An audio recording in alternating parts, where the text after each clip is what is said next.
Okay, welcome back to our April 13th Board of County Commissioners meeting.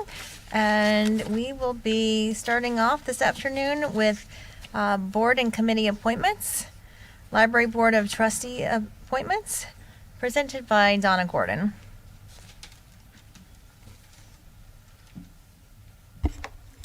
Donna Gordon for administration. Library Board of Trustees, 2 terms were going to expire. And you all voted for 2 people. Dr. Nelson Pohl and Mrs. Diane Tomasic each received 5 votes. Move Dr. Nelson Pohl and Mrs. Diane Tomasic. Second. Great. We have a motion by Commissioner Hurd, seconded by Commissioner Smith. All those in favor? Aye. Oppose? Motion carries unanimously. Okay, thank you. And we will move now to public hearing number 3, public hearing to consider adoption of an ordinance amending the land development regulations regarding flood protection and the general ordinances regarding building and housing regulations related to flood protection.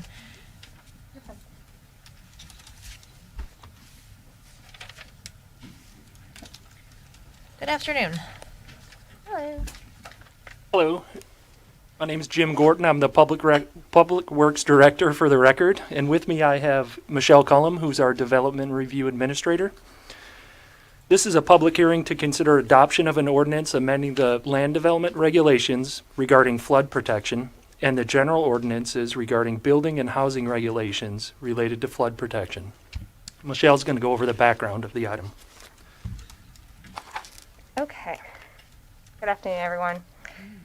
The National Flood Insurance Program, NFIP, is administered by the Federal Emergency Management Agency, commonly known as FEMA. The general purpose of NFIP is to offer primary flood insurance to properties with significant flood risk and to reduce the risk with the adoption of floodplain management standards. Ultimately, it reduces the cost and adverse consequences of flooding to property owners. Martin County participates in the National Flood Insurance Program's Community Rating System, which is a voluntary incentive program that encourages communities to adopt and implement flood protection standards exceeding the NFIP requirements.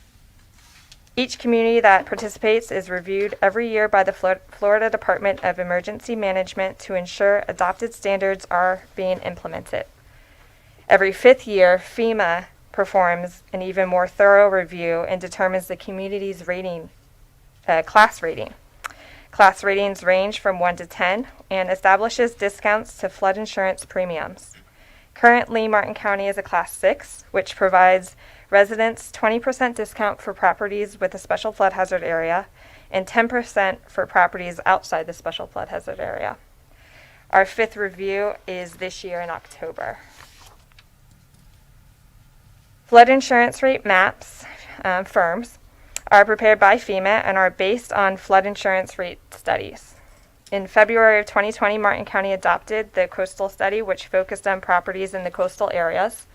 And in 2015, the riverine study was adopted, which focused on properties along the rivers and the tributaries. These firm maps depict the various flood zones and corresponding risk areas, and they are used to set the minimum building and flood insurance requirements.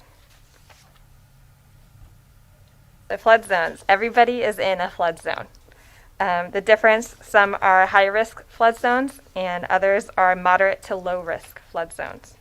Special flood hazard areas are high-risk flood zones, which means they have a 1 in 4 chance of flooding during a 30-year mortgage. So in those zones are represented on the maps, beginning with the letter A or V, and have designated base flood elevations, which is the elevation water is anticipated to rise during a 100-year flood. Special flood hazard areas require flood insurance if the mortgage is from a federally regulated or insured lender. Areas outside the special flood hazard area are moderate to low risk and does not mean that the properties will not flood, it just means that the risk is reduced. Currently, Martin County's regulations require that the finished floor elevation of all new structures within a special flood hazard area be set at least 1 foot above the base flood elevation.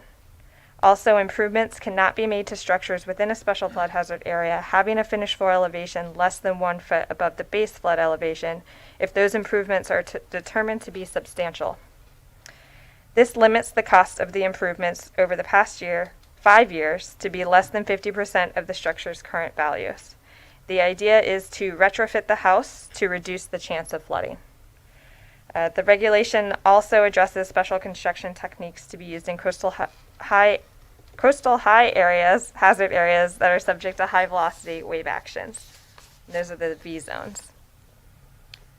So there are retrofitting opportunities for existing structures that do not meet the regulations.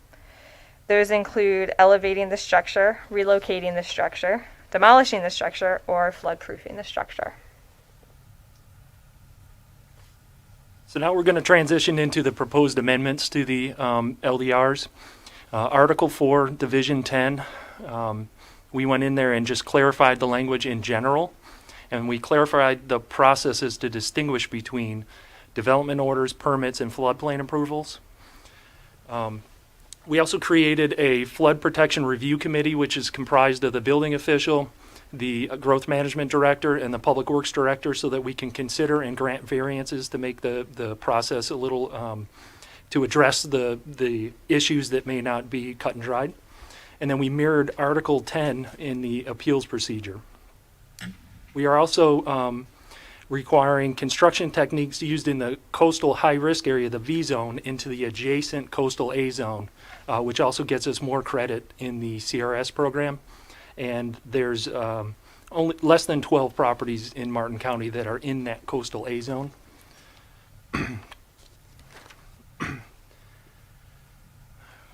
In Division 10, we also addressed variances for agricultural structures. So to get that variance, you have to demonstrate that the structure is exclusively for ag use and that it can be wet flood proofed. And wet flood proofing means that you build the structure in such a way that if it does flood, water can pass through the structure completely and just move on to the other side. We also allow accessory structures to be built below the base flood elevation if they're only used for storage and parking, and less than 600 square foot and 1 story with flood openings if outside of the V and coastal A zones, or less than 100 square feet and not lower than any elevated structures if they're inside the V and the coastal A zones. They have to be anchored with flood damage resistant materials, and all of the mechanical, plumbing, and electrical systems have to be 1 foot above the base flood elevation, just like the structure would have been.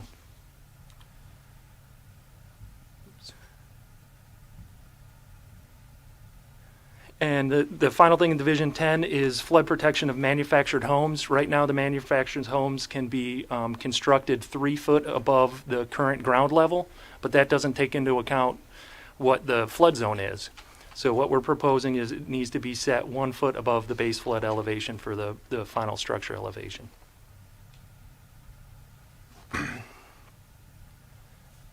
In Chapter 21 of the Code of Ordinances, we removed redundancies with the most recent Florida Building Code relating to elevation requirements, permits issued on basis of affidavit, and variances in the special flood hazard. We also require the construction techniques used in the high-risk area to be applied to the coastal A zone. So why did we bring this to you? The main reason is that FEMA has indicated that during this review that's occurring this year for our CRS, if we want to maintain our Class 6 rating, we have to implement the measures that I just brought up, with the exception of the coastal A zone that's discussed in the Chapter 21. That was brought in to get our rating even higher. It wasn't required by FEMA. It is a way to get a higher rating in our CRS. So to that end, our recommendation is to recommend approval of the ordinance regarding flood protection, amending the LDRs, Article 4, Site Development Standards, Division 10, Flood Protection, and amending the Code of Ordinances, Chapter 21, Building and Housing regulations. The effective date will be July 1, 2021, so that we can work through the permits we already have in the system. And then the new permits will be addressed going forward from there.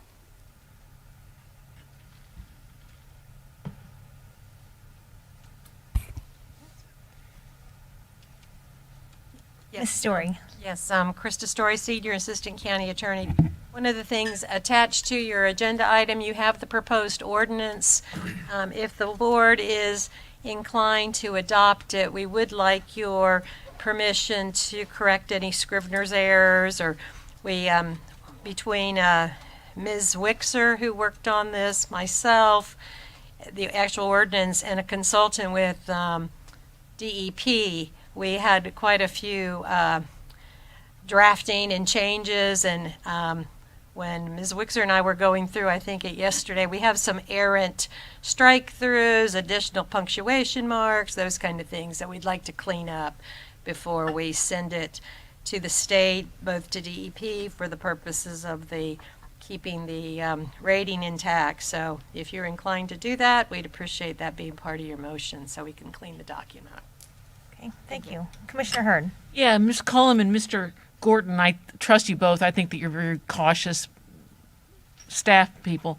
However, any worries at all about making matters more difficult for people who are flooded in the future to rebuild, or for people in Hope Heights? Are any of these restrictions going to make it more difficult for those who are flooded to rebuild? So in Hope Heights, these changes aren't going to affect the people in Hope Heights. Number one, in that area, we're buying the homes, and then we're going to preserve those properties so they can't rebuild in that location. But what it will do is make sure that when we do rebuild, we rebuild to a higher standard and at a higher elevation, so that the future flooding potential goes down. So what we're asking to happen is that we make sure that we build it at an appropriate elevation, that it doesn't continue to be a problem from a flood potential. So it gives us more. The cost of construction could go up slightly if you have to elevate the property, but to meet our current code, you already have to elevate. So it would just be a matter of how high is the stem wall if it is an elevation issue. Okay. Also like to point out that the Hope Heights, for example, that was in just a flood zone X. It was not in a special flood hazard area. Right. So like we said, those are low to moderate risk, but we all see that it still could get flooded. So these regulations are for special flood hazard areas. Okay, thanks. But to, Commissioner Jenkins, go ahead. sorry, to go off on Commissioner Hurd, this is for new construction and new, so if a house got flooded, that they would still be able to get a permit to fix their house without being adversely affected by this ordinance. I think that's where you were going, right? Is that true? Yeah. That is true. Okay, all right, just to, And does that still apply if you were a manufacturer, a mobile home, had to be completely removed? Would that be, because of flood, it would be reconstructed? Then that would be at the current standard, or would you have to build that up? If the mobile home was If it was flooded and now not technically new construction? yeah, so if it was salvageable and they could make repairs to it, they could make repairs to it. But if it was to the point where they had to bring in a new manufactured home or mobile home, then they would have to make sure that the finished floor elevation would be 1 foot higher than the base flood elevation, which, if it's already flooded once, it's a good idea to elevate it so it doesn't happen again. It would be a shame if they built it back at the same elevation if they already knew that it had the potential for flooding. What about ag structures? These are for new ag structures, and what is wet flood proofed exactly in relationship to an ag structure? So wet flood proofed means that you don't have any electrical down near the floor area, because what's intended with that is if it does flood, if the area floods, water is intended to flow all the way through that structure. So there's vents that are put into the walls that allow water to pass through the building, so you don't get a load of that water pushing against the wall. So there's vents and drains that are built into the structure that allow that water to come in one side and pass through and go to the other side. That's what flood proofing is, and it is for new construction in ag areas. So this would be, say, a barn. Could be something where you could build it at an elevation that's low enough that it could potentially flood. And I'm thinking of Palm City Farms or an area like that that might have a barn at grade, and they could still build. They have two options. They could elevate it and get it up above the special flood hazard area, up that elevation plus 1 foot, or they could just wet flood proof it, design it in such a way that it could take water and pass it through the building. So all new in all areas or certain flood zone areas? That- Ag structures specifically. And how do we monitor that? Because you don't get a permit necessarily for an ag structure, do you? Correct. So that is why we're adding the flood administrator review on it. And that is for any of the properties, any of the buildings, ag exempt buildings that do not need to get a building permit. They will still have a review by the floodplain administrator to make sure that they are doing the flood proofing or that they are elevated to the elevation that it's supposed to be. So it's just a review by the committee that we are Yeah, creating. I'm not sure that I'm in support of that. Oh, Commissioner Campy. Thank you. Two quick questions. One, to your point, Ms. Cullum. So for the first time, they could build agricultural structures without engaging the county for permitting and stuff like that, but now they will have to interface with the county. Is there a fee for that review? There's not currently a fee planned for it. It's just a review. Okay. And then I guess to that same point, thank you for doing this, and I know we've had an opportunity to discuss it beforehand, but I didn't ask you when we were talking over the phone, did you guys do any kind of community outreach to building or planning industry representatives or anybody in the trades that can, so that we don't pass this and then next week we start getting phone calls and emails from people that say, wait a second, we didn't know that was happening. What was the process? I can just to address a little bit. So, not that I don't know if there was any outreach to the community, but one of the Mr. Massing was involved in the review of this. So, and in terms of the question about how do you handle agricultural structures? So, it's my understanding, and these Public Works staff can jump in. So, the ordinance has been crafted, and I believe it's a requirement that even if structures are not subject to building permit or not covered under the Florida Building Code, there are certain criteria that are required. And I think that is part of what gives Martin County its better rating. So that's agricultural structures as well as manufactured homes. So there was a conversation between Mr. Massing, Ms. Wixer, and I regarding agricultural structures and how you kind of capture that.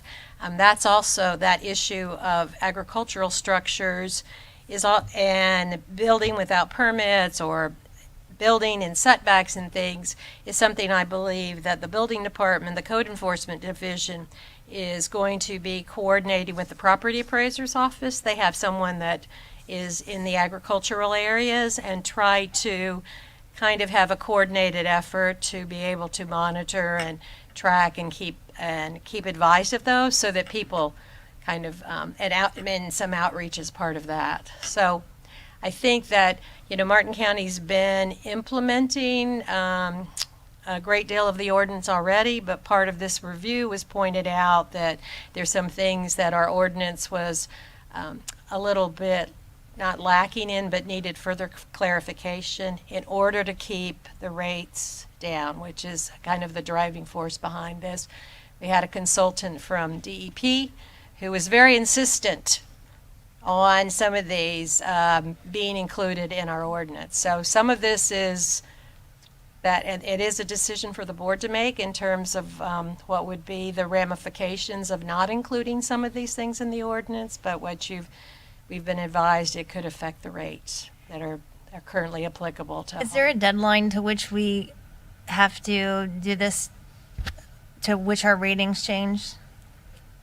Yeah, our review is beginning this summer and it concludes in the fall, so we just need to have it in place prior to that. So we have time, okay. Yeah, we've got some time. Commissioner Jenkins. I think I jumped ahead. So you may have answered this question and I wasn't paying attention because I was actually writing my question down.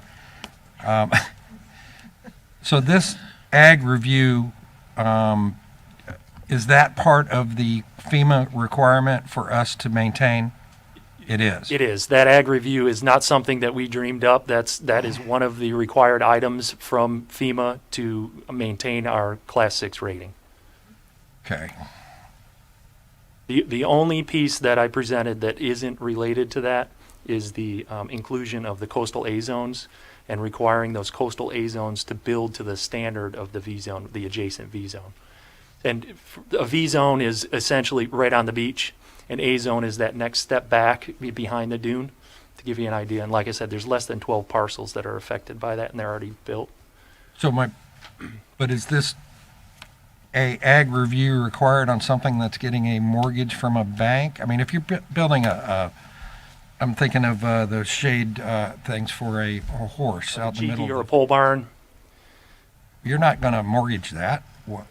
So you're telling me that now, instead of just putting four by fours in the middle of a field and putting a lean-to roof, I've got to come to the county to get a review of it?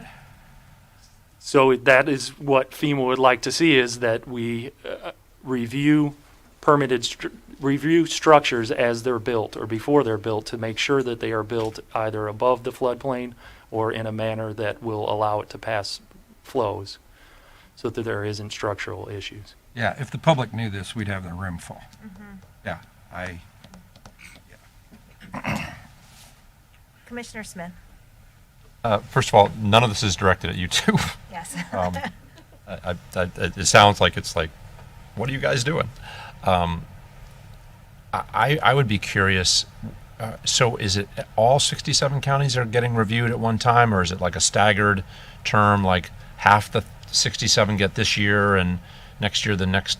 It's staggered based on when you got into the CRS program. So how many reviews you think are going on? there's probably 20, 25 reviews. There's probably more than that. The cities sometimes are engaged in it as well. So I think to this ag question, I think it would be interesting to get some feedback from the rural ag communities. I mean, clearly we have our own issues, probably we'll have our own issues here. I can imagine Hendry County, Okaloosa, some others will have a canary over this probably. And so what I don't know if the chair was suggesting that we put this off a little bit, but I would, if we do, I would reach out to the Association of Counties and ask the question, have we as the association vetted that topic with, for nothing else, the rural counties and the small county coalition, which would capture probably 90% of those that would probably have issue.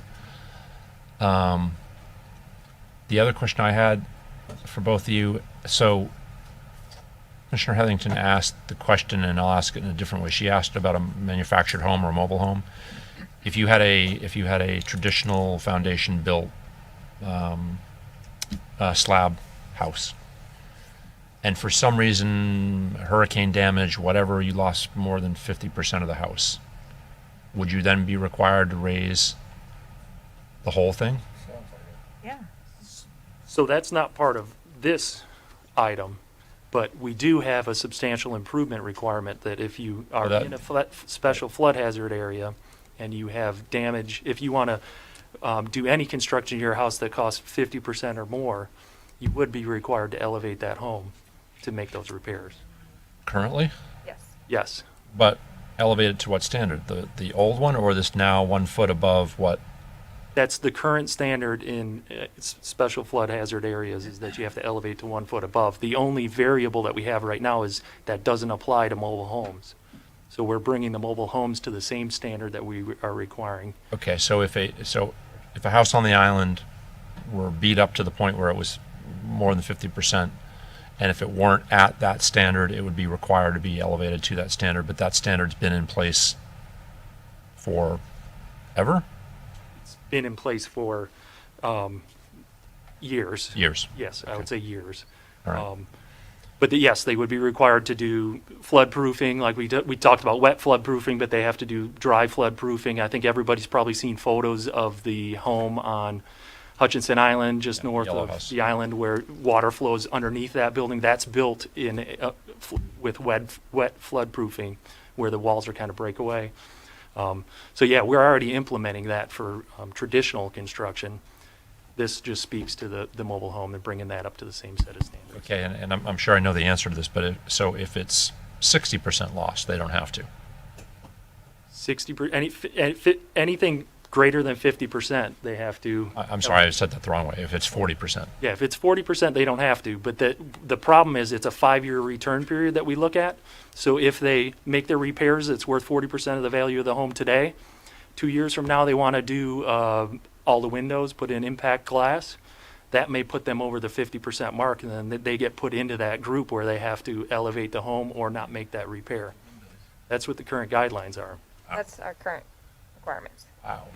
Okay. Got it. Thank you. The idea of it is just to minimize risk and to minimize damages when we have flood events and severe storms. Commissioners, I was going to suggest Ms. Woods conferred with Ms. Story. We can continue this to a date certain, and that will give us some time to have those conversations and get all of our, whatever your concerns are. Commissioner Smith brought up a good point with FAC. I think it would make sense to find out, because we can't be the only ones grappling with this. And Jim or Kylie, when's your deadline so that we can continue it ahead of that deadline? Our first meeting is in June, so we could do it early June. Okay. Give us enough time. Give us. I don't know what our, Maybe the last meeting. the first, The last meeting in May, there might be a obligation to not necessarily have it effective, but in place. You have the 25th of May or June the 8th. May 25th is probably the better Yeah, conservative let's go date. with May Okay. 25th. And we'll talk to FAC, the Small County Coalition, get some info from them, see what they say, and we'll come back to you then. I think that would help at least, we'd be at least on the same page. If there's like significant opposition to it, then we wouldn't be alone if we said, nah, this isn't going to work for us. Yeah, so that'd be great. Can do. Okay, Thank you. all right. Thanks. What, You Yeah, we need a motion. And ask for if there's any public comment before Okay. you do that. All right. I would make a motion that we we continue this agenda item until May 25th, Second. the public hearing. public hearing. You have to ask about it. Okay, great. Is there any public comment on this item? Seeing none, then we have a motion by Commissioner Campy, seconded by Commissioner Hurd, to continue this item to May 25th. All those in favor? Aye. Opposed? Motion carries unanimously. Thank you, Jim and All right, Michelle. yes, thank you. Yes. Okay, we are moving on to public hearing quasi judicial number 1. Request for approval of a master site plan, phasing plan, and phase 1 final site plan for Palm Pike Crossing, and request to lower the speed limit on Southwest High Meadow Avenue. Matt? Good afternoon. It is quasi. Oh, yes, thank you. Good job, Matt. Yes. Okay, we will take ex parte communications from the commissioners. Commissioner Jenkins, If I have any of them been filed. Commissioner Smith, If I have any other filed. Commissioner Campy, If I have any, they've been filed.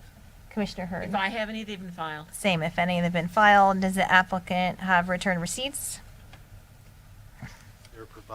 They were provided at the LPA. I do have another copy, though, for the record. Bob Rains with the Gunster Law Firm here on behalf of the applicant. We did turn them in at the LPA meeting, but I do have another copy for the clerk today. So Okay, and record reflect I'm turning those in. there are no interveners? No. And Mary Kay, would you swear in the witnesses, please? If you'll raise your right hands for me. Do you swear or affirm that the evidence you are about to give will be the truth, the whole truth, and nothing but the truth? All right. Good afternoon. For the record, Matt Staley, Senior Planner with Growth Management. A full copy of the agenda item and my work history has been provided. This application is a request by Palm Pike Crossing LLC and Palm City Wagass 7 LLC for approval of a master site plan, phasing plan, and Phase 1 final site plan. The project includes a total of 5 commercial lots proposed to be developed in 4 phases. Phase 1 includes a convenience store with gas station, retail store, and associated infrastructure for the entire project. You can see here the undeveloped subject property is approximately 27.5 acres and located south of Martin Highway between the Florida Turnpike and Southwest High Meadow Avenue in Palm City. Included in this application is a certificate of public facilities reservation. Here's an closer aerial of the site where you can see Martin Highway and High Meadow. The entire subject's property is zoned LI Limited Industrial with a future land use designation of industrial. Project is located within the primary urban service district and will be serviced by Martin County Utilities for water and wastewater services. Here you can see the master site plan that includes the creation of shared internal access drives with a single ingress-egress connection to Southwest Martin Highway to the north and ingress-egress connection with a new signalized intersection on Southwest High Meadow Avenue at the project's eastern entrance here. And as you can see, the proposed uses on Lot 1, which is located here, is a convenience store with gas station. Lot 2, vehicular service and maintenance car wash. Lot 3, a retail tractor supply. Lot 4, a retail grocery store or Aldi grocery store. And then Lot 5 is proposed to either be a hotel or retail use. Here you can see the phasing plan. As I mentioned before, Phase 1 includes Lot 1, the Wawa, and Lot 3, the tractor supply, right here, and all of the project shared access and stormwater tracks and preserve areas to be established in Phase 1. Phase 2 includes Lot 2, the proposed car wash. Phase 3 includes Lot 4, the grocery store, and Phase 4 includes Lot 5, the proposed retail or hotel. And again, here is the Phase 1 final site plan that shows the development of the Wawa, the tractor supply, stormwater, preserve areas, and shared access and entrances on Martin Highway and High Meadow. Environmental staff has reviewed the proposed environmental waiver application for the alternative secondary access to the site off Southwest High Meadow Avenue and is recommending approval pursuant to Section 4.3 of the LDRs. The project proposes 5.7 acres of preserve area to be established as a part of the Phase 1 final site plan in accordance with the preserve area management plan included in this application. The applicant has agreed to pay $167,400 within 60 days of final site plan approval for the second northbound left turn lane on Southwest High Meadow Avenue. This represents 110% of the probable cost to construct the second left turn lane as accepted by the county engineer and will be applied as a prepayment of the project's transportation impact fees. The county agrees to use the payment to fund the construction of the second northbound left turn lane as part of the capital improvement plan. Additionally, due to the proposed improvements on Southwest High Meadow Avenue, staff has determined establishing a maximum speed of 45 miles per hour and repealing the existing posted speed limit of 55 on Southwest High Meadow Avenue from Southwest Golden Bear Way to Southwest Martin Highway is appropriate. So you can see here from this location down here up to Martin Highway is the limits of the speed limit reduction. Staff has. I'm sorry, back up. Sure. Point your cursor to where that speed limit ends. Martin Highway, and then, Oh, so no, Southwest. it does go all the way down, okay. yeah, Southwest Golden Bear Okay. Way. I'm sorry, I thought you had your cursor in the middle. Okay, sorry. Yeah, right here. Traffic signal there. Okay, thanks. So staff has reviewed this application and finds that it complies with the LDR as detailed within the staff report. Staff recommends approval of this development application as consistent with the guidelines and standards of the applicable comp plan goals, objectives, and policies as implemented in the LDR. And the project was considered by the local planning agency on March 18th, and the LPA recommended approval by a vote of 4-0.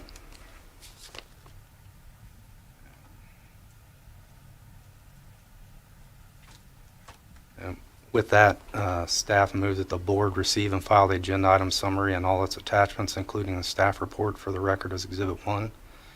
Move that the board approve the master site plan and phasing plan.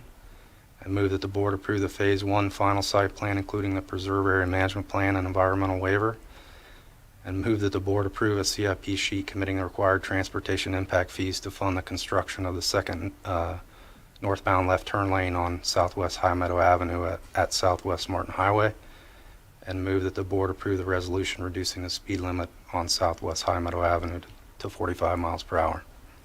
And that concludes my presentation. I'd be glad to answer any questions. Thank you. Commissioner Hearn. Yeah, I'm in favor of the speed reduction. However, having just had a big conversation about this 2 weeks ago, and we learned all about functional classifications of roads, and that's why speed limits were posted. So, has the classification on this road because of this project application changed? In other words, how did I don't believe you get that to lower that speed limit without having to jump through some extraordinary hoops? I approve of it, but I just want to be able to apply these same common sense statistics elsewhere in the county. Good afternoon, Michelle Cullum, Development Review Administrator, Public Works Department. No, we did not change the classification of the roadway. The addition of the signal and the additional driveway connections and the traffic is appropriate to reduce the speed limit for this area after reviewing the traffic studies. So how do you make that scientific conclusion? Draw that scientific conclusion? It's reviewing the traffic study and the amount of vehicles that will be on this road, the additional vehicles, and the adding a signal. It warranted a signal for this area, for this connection. So when you have a signal, slowing down the speed is appropriate. So there's a new signal, or you're Correct. okay? Okay. In other words, you need to get a signal out. Yeah, exactly. Exactly. I think we're only like 400 grand. But Ed's experienced in doing that. So. I chipped in 100,000 of district funds for mine. Yeah. It goes on top. Horseshoe Point Road and Yeah. Map. Okay, does the applicant have a presentation? Yes, good afternoon. Well, once again, for the record, Bob Rains with the Gunster Law Firm here on behalf of the applicant.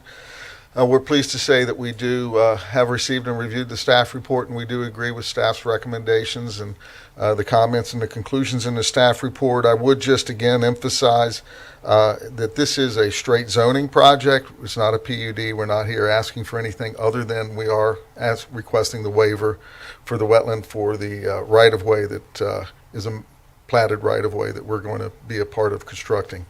So I would just like to point out in the staff report, Matt kind of covered it, but just again to emphasize in section F of the staff report that staff has reviewed this application and finds that it complies with the LDRs as detailed within the report, and the staff recommends approval of this development application as consistent with the guidelines and the standards of the applicable comprehensive goals, objectives, and policies as implemented in the LDRs, and that there are no unresolved land use or zoning procedures associated with this application. So again, this is a straight zoning project. I am going to let Brandon Ulmer come up and just walk you through the site plan very quickly. It's very short, just so you can see, and then we'll be glad to answer any questions that you might have. So.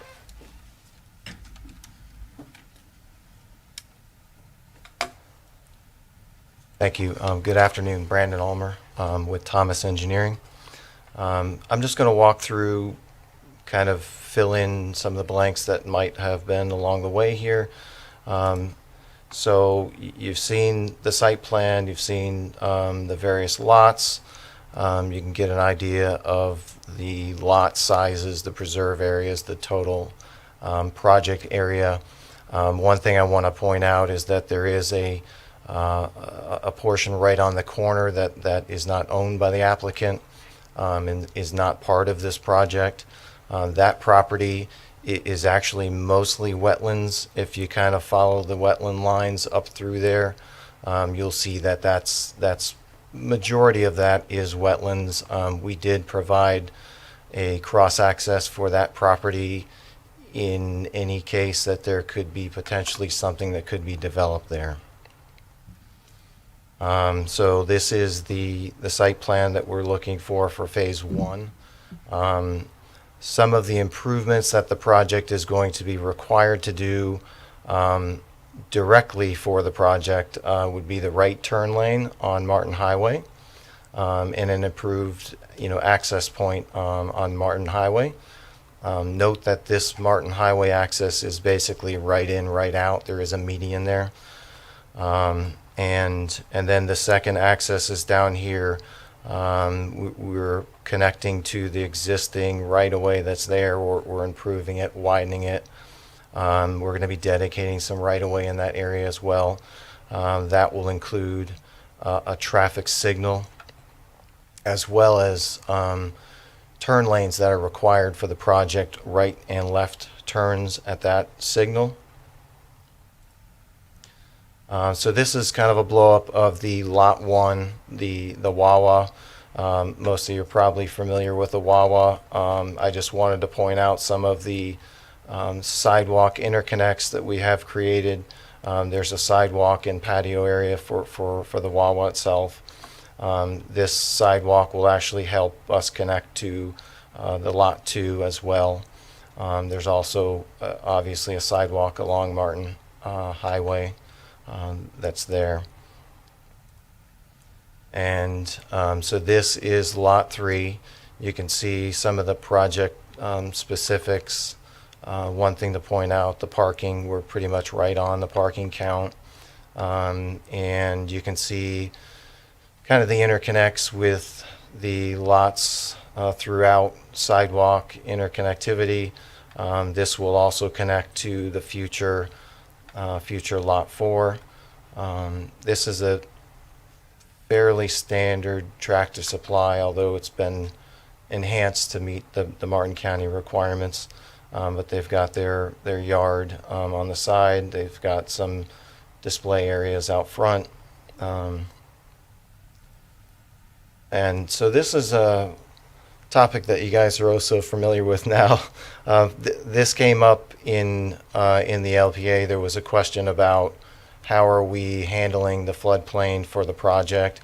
And as you can see, the portion of the project that is actually in a designated flood zone is very small. In that area, we have the majority of our retention area is in that area, so we have run some calcs to make sure that we're compensating for the storage that was in there, as well as the finished floors are meeting the requirement of that zone. So here's the elevations of the Wawa. Fairly typical, although we've enhanced it some here to meet the Martin County requirements with awnings, raised parapet over the entrance. You see the two-tone, the rock on the bottom, decorative windows, as well as some decorative lighting. And then we've got the standard Wawa canopy, fuel canopy, as well as the dumpster that meets the features, matches the features on the actual building. And I got a couple slides here showing the elevations of the Tractor Supply, but we've done quite a bit of work on the building compared to a typical Tractor Supply. Some bump outs, bump ups, elevated parapet at the entrance. We've got a parapet wall, feature all the way around for that enhancement.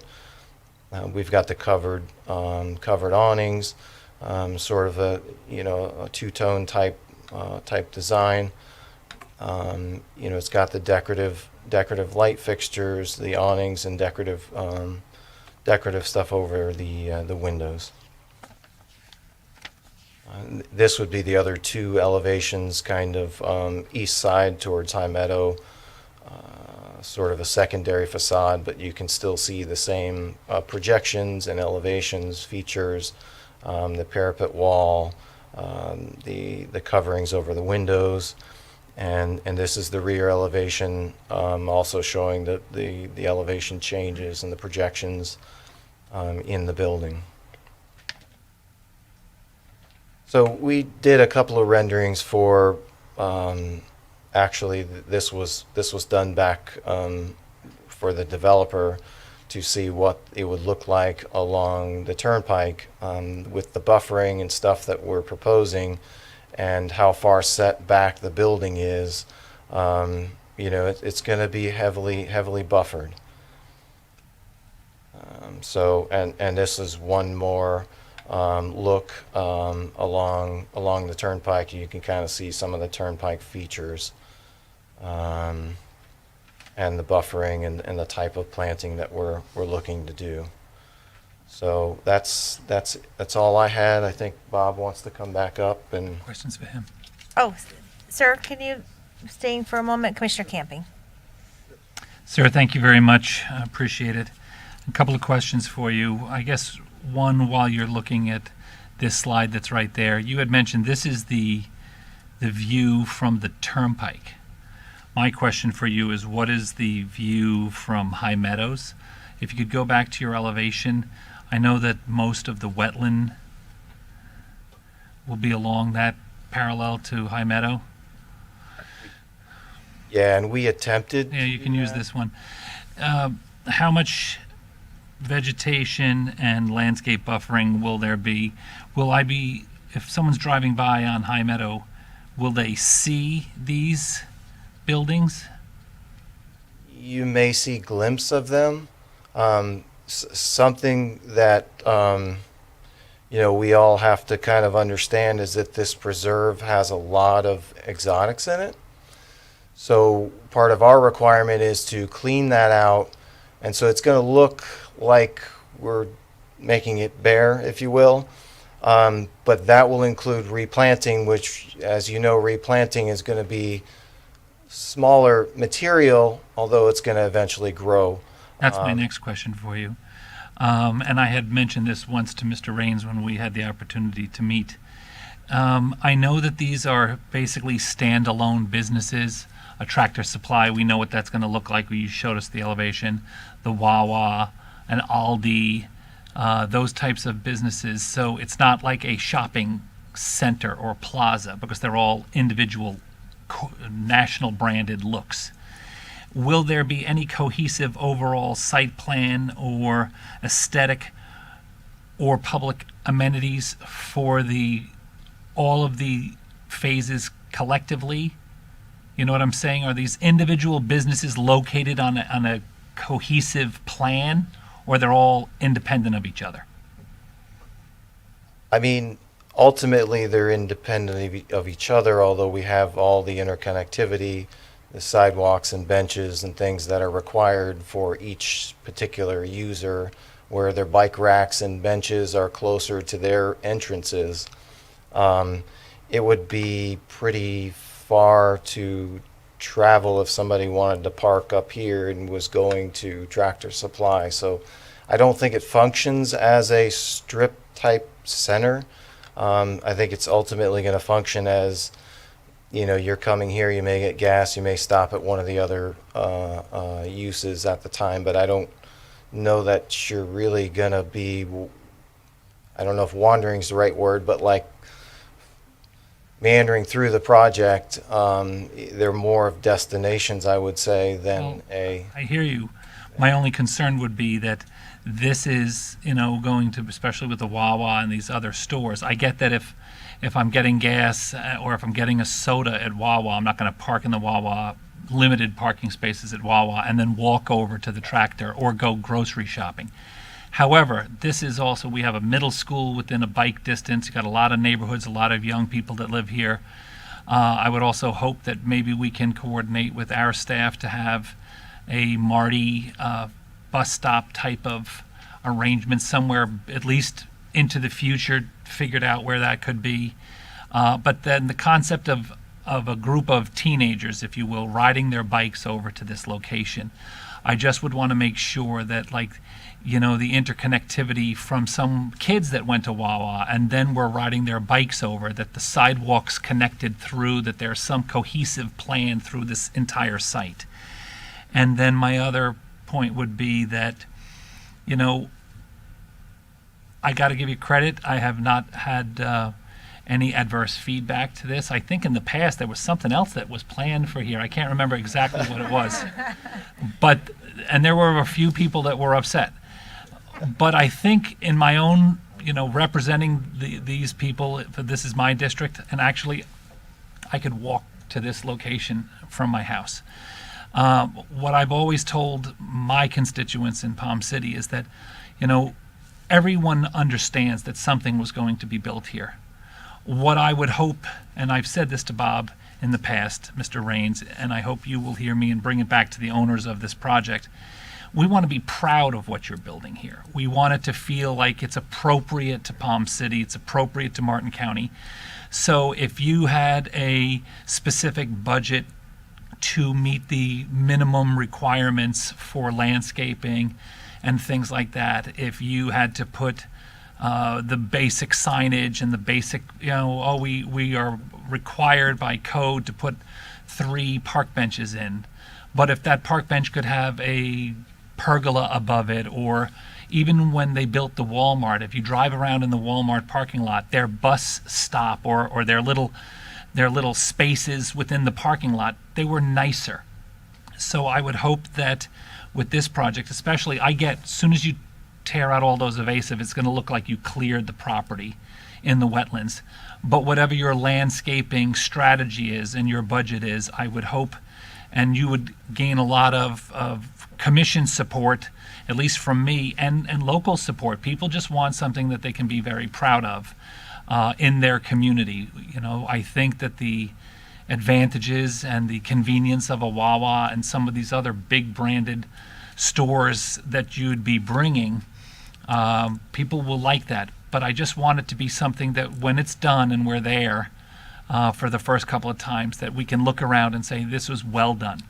My final question is signage at street level. What's the vision of signage? Again, to the Walmart example, if you were driving by on US 1, you barely can see the Walmart. And I know that was part of the vision at the time, that it was so well landscaped that everyone gets the advantage of a Walmart without having to have it be right in the front of your face. And they have a sign heading north on US 1, a relatively minor marquee sign that says Walmart. What's the vision for signage on Martin Highway and High Meadow? So I know on the corner of High Meadow, they plan a small monument sign that can be, have all the tenants adjoint. When you say corner, where are you speaking? So right down here, right at Okay. the edge of the. So by the entrance of the drive, By the entrance. By the signal. Yep. Okay. Yep. I haven't seen any plans on what the goals are for Martin Highway. I know that Wawa typically does a monument sign on their own, one of their typical signs with the price signs. Well, and you'll see the Wawa from the street. Yeah. So they'll have that. I think the goal is to try to get a sign for these guys on the Turnpike side. To be honest with you, sir, the vision, the view, and the signage from the Turnpike side is the least of my concerns. Those people are driving by at 70 miles an hour for the most part.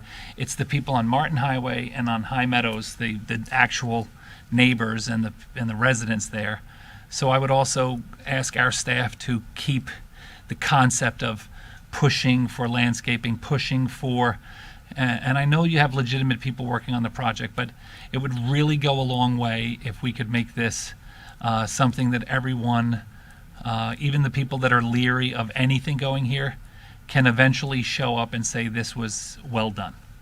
Thanks. Thank you. Commissioner Hurd? Yeah, I echo all of Commissioner Campy's comments. So I'm somewhat aware of what's happening on the High Meadow side, but not at all on the Martin Highway side. So Lot 1 and Lot 2, which are going to be a car wash and a Wawa, who's making the determination about what the landscaping plan is along Martin Highway? Is it these two separate applications, or is that you? For the code. It's not the UD. Good afternoon, Commissioners. Paul Schilling, Growth Management Director.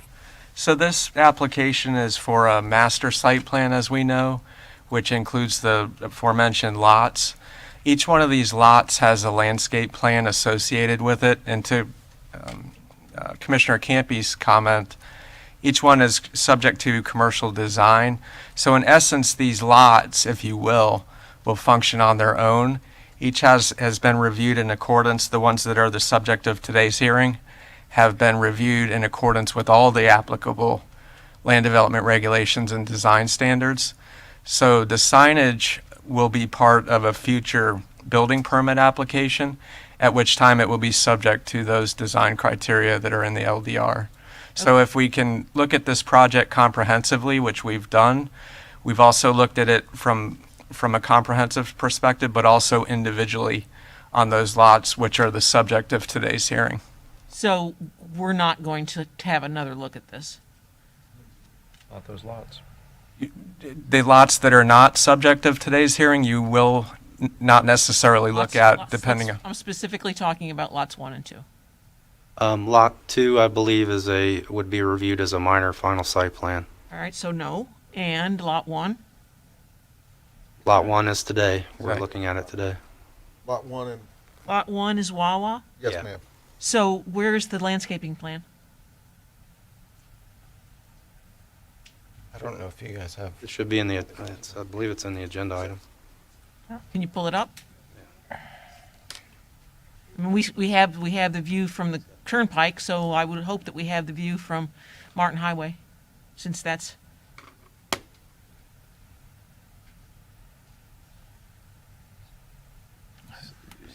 Oh, yeah, that's Not in there.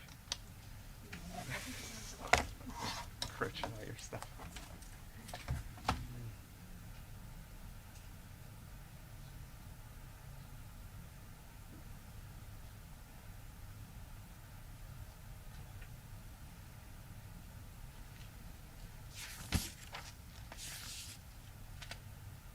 I don't know if this one.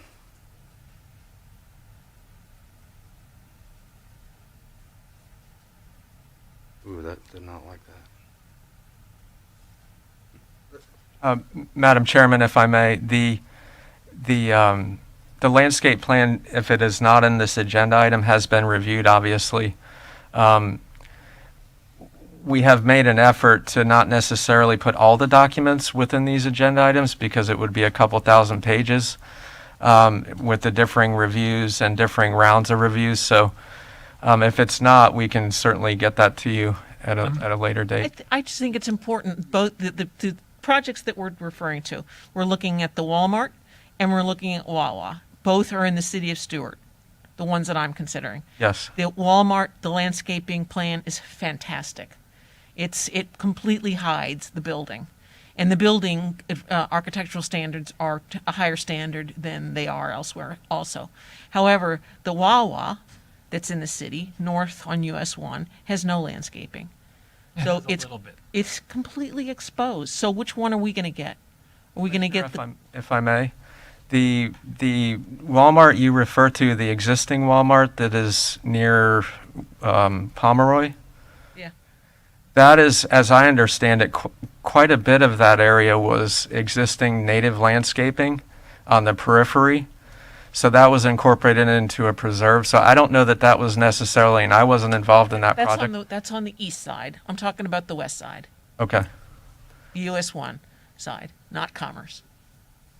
So I'm just curious if since this is the last time we're going to get to review this. It's not the last time I'm going to see it. what Yeah, and we'll answer, and I think, Commissioner, the one view that we showed you, I think you were talking about seeing from Martin Highway, was just part of our presentation. Yes. But I'll let Brandon offer a couple of comments along Martin Highway that you're asking about. But I would also, I believe, and don't take it to the bank, but I think the Walmart in the city of Stewart was also a PUD. Was also a, May I just say one thing? and so, I'm done. Gentlemen, when I made my landscaping, it's to work collaboratively, not punitively. When I spoke to you, I understand that there's a requirement and staff is going to help, but I want us to have pride in ownership of the project. I know Mr. Raines has probably driven down Map Road and the millions of dollars and the unbelievable amount of effort and time we are putting into creating a new vision for Map Road. Benches, trash receptacles, wider sidewalks, stamped intersections, beautiful lamp posts. The landscaping, if anyone's driven down Map Road in the last couple of weeks, is not just to code or to meet a bare minimum. This can be a terrific shopping destination. The stores obviously speak for themselves, but it is the gateway in basically both instances to Palm City and Martin County for quite a few people. It is one of the rare locations where you have the turnpike exit and entrance and an exit and entrance for 95 literally converging right there. So I'm not saying that I'm going to come over there with a big stick and hit you guys over the head, but I'm saying I would like to collaborate with you and staff that if just for example's sake, if you are required to plant 10 live oaks and a handful of new growth bushes, and we could collaborate on making it look better for everyone, then I would like to come. I know that you don't legally, it's not a PUD, you don't owe us that, but I would hope that in the spirit of cooperation and collaboration, that yes, my colleagues might not see this project again, but like I said, I will drive past this every single day. And so with that in mind, I would like to work with you, not as a troublemaker, but as a partner. and I think Brandon's got a comment on the Martin Highway. Can you go back to the one right before this? So, you know, my goal as part of this team is to educate the developer about Martin County, because that's the part that most people don't get. And that's a tough job because I get beat over the head all the time from Wawa saying, I just built the store over here and we got away with half the landscaping. So we always start out heavier, and I end up trimming stuff back. But to your point on Martin Highway, you can see on Martin Highway we have a 20-foot buffer requirement. We're probably double that. And we intend to continue that to Lot 2. And all of that area, you know, some of it's grass, most of it's landscaped. So there's landscaping meandered through there. So I think that touches to your point of, you know, don't do the minimum. We're trying to make this a Martin County project. And that's what we attempted to do.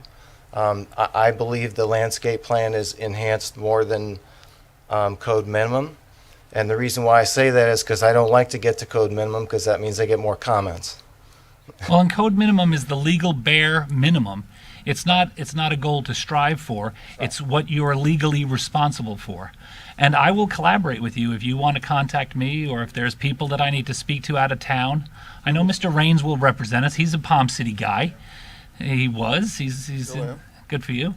And so it just, we want it to be something that, and I've used other examples, Villa Flora and the church. And if you look at what they did at Veranda Falls or Veranda Shopping Center up in Port St. Lucie on Becker, They have waterfalls and sculptures and stuff, and you feel good to be there.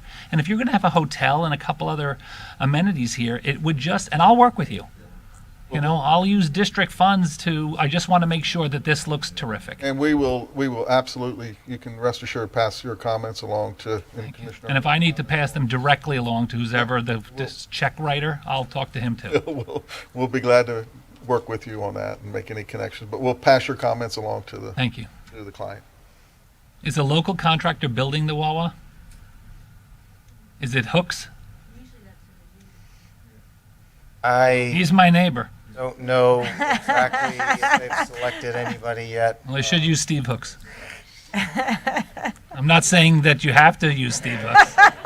I know that he has built Wawas in the past, and I just want to make sure. Can you get it? I want this place to be something that the residents of Martin County and Palm City, if you haven't met some of the Palm City crowd, we take this stuff pretty seriously. Bob knows. He used to be 6'5".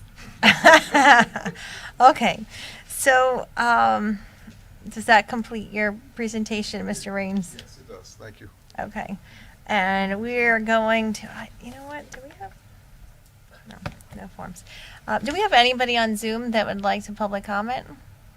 Okay, is there anybody here in the chambers that would like to do a public comment? Seeing none, comes back to the board. I can't wait for his motion.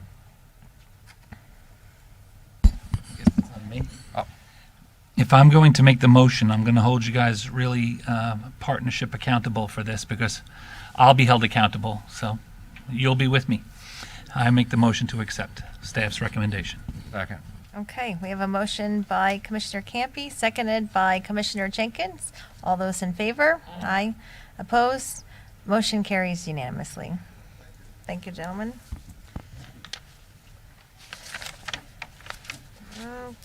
Okay. We are now going to move back up to departmental number 1, Miss Jennifer Manning. Good afternoon, Commissioners. Jennifer Manning, OMB Director. I have a few items on the agenda. The first is permission to apply for the FY20 Edward Burns Justice Assistant Grant. It's for $53,186, and it helps in the juvenile diversion program as well as the risk protection program. They are also asking the board to sign off on the certificate of participation, as well as authorize Philip Ratchford, who's the supervisor of human services, to serve as a county coordinator.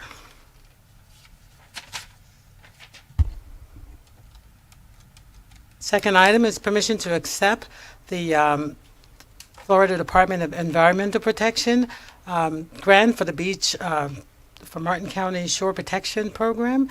The total cost of the program is $700,000, and the grant share is $321,790. And the county share is 54%, or $378,210. Those funds are budgeted in the Hutchinson Island 4 Mile Beach CIP. Third item is permission to accept the Florida Department of Environmental Protection Public Transportation Grant, PTGA for acronym, for construction of the stormwater improvement and agreement for the Stewart Jet Center LLC contribution funds. So this is a two-part where they were requesting to accept the grant in the amount of $480,000, and the Stewart Jet will also contribute $120,000. So we're asking permission to accept their agreement as well. Fourth item is permission to accept a small outreach program grant. It's a supplemental. It is an increase of $39,330. And it's just, it's going to have the 25% cost share as well. And it's, as I mentioned, it's for the Murphy Road resurfacing project. I didn't mention that, but I mentioned it now. And I just want to say kudos to Coastal, because the next two grants is quite a bit of funding. It's a permission to accept the Florida Department of Environmental Protection. It's for Bathtub Beach and Sailfish Point Beach renourishment. They applied for the grant in 2019, and they've been funded $1.2 million out of the $3.2 million project. The next project is also, the next grant is permission to accept the Florida DEP grant as well for the St. Lucie Inlet Management Plan. This grant, however, is for $6.1 million, and it requires a $6.1 million match. And I think that's quite a bit of money, and, you know, it's a good job for staff. The final item is the county attorney office is requesting funds from the general fund reserves in the amount of $235,000, and this is for the Hope Sound Ranch versus Martin County case number, as you can see. And that concludes my presentation. Yes, Commissioner Hearn. And that brings, for number 7, that brings the total amount for this defense of this to, do you know? I don't have that offhand. I didn't, you know. Okay. Yeah. But I can provide that at a later. Okay, thanks. Okay. Mhm. Okay. We're okay with bundling the items? Okay. Okay. Motion by Commissioner Smith, seconded by Commissioner Jenkins. All those in favor? Aye. Aye. Opposed? Motion carries unanimously. Thank you. Thank you. Okay, we have departmental number 3, permission to use the request for proposal process for the disposition of county-owned properties for affordable housing. Ms. Susan Forrest, good afternoon. Good afternoon, Commissioners. So a while back, staff brought a list of proposed properties, county-owned properties, to the board for disposition and approval as surplus. So you did approve that, and included on that list were 10 lots on Hawthorne Street in Golden Gate CRA and 8 lots on Railway and Geraldine in the Port Salerno CRA. So at that point, you then directed staff to go ahead and bring back an RFP to dispose of those properties for affordable housing. So the county and the CRA have been approached by lots of different kinds of organizations to construct affordable housing. And as we mentioned in the RFP, you know, they have to comply with, obviously, the growth management, the comprehensive plan. They have to comply with the community redevelopment plan of that CRA. They have to comply with the land development regulations, and we're, as always, looking to serve as many residents as possible.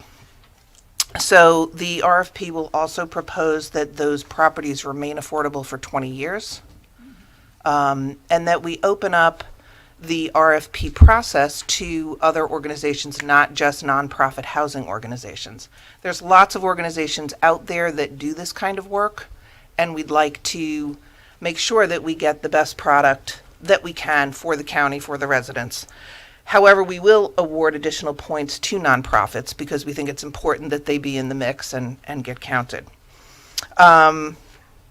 We recommend that the properties be offered through this competitive RFP process.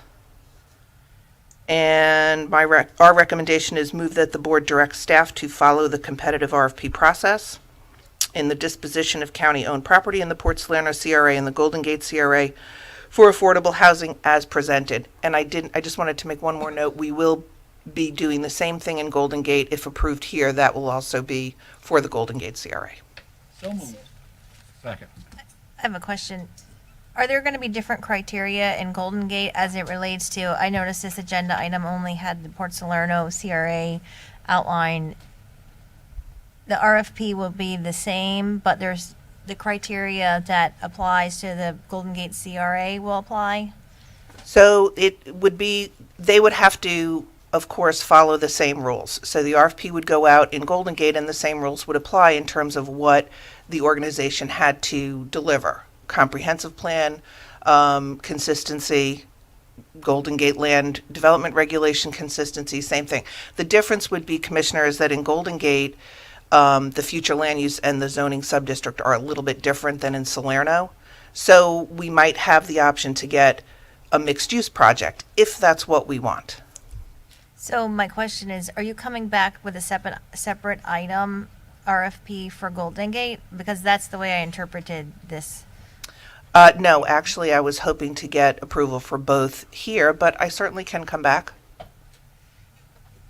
but I don't understand how you're going to apply it to Salerno and Golden Gate with the different criteria with the same RFP.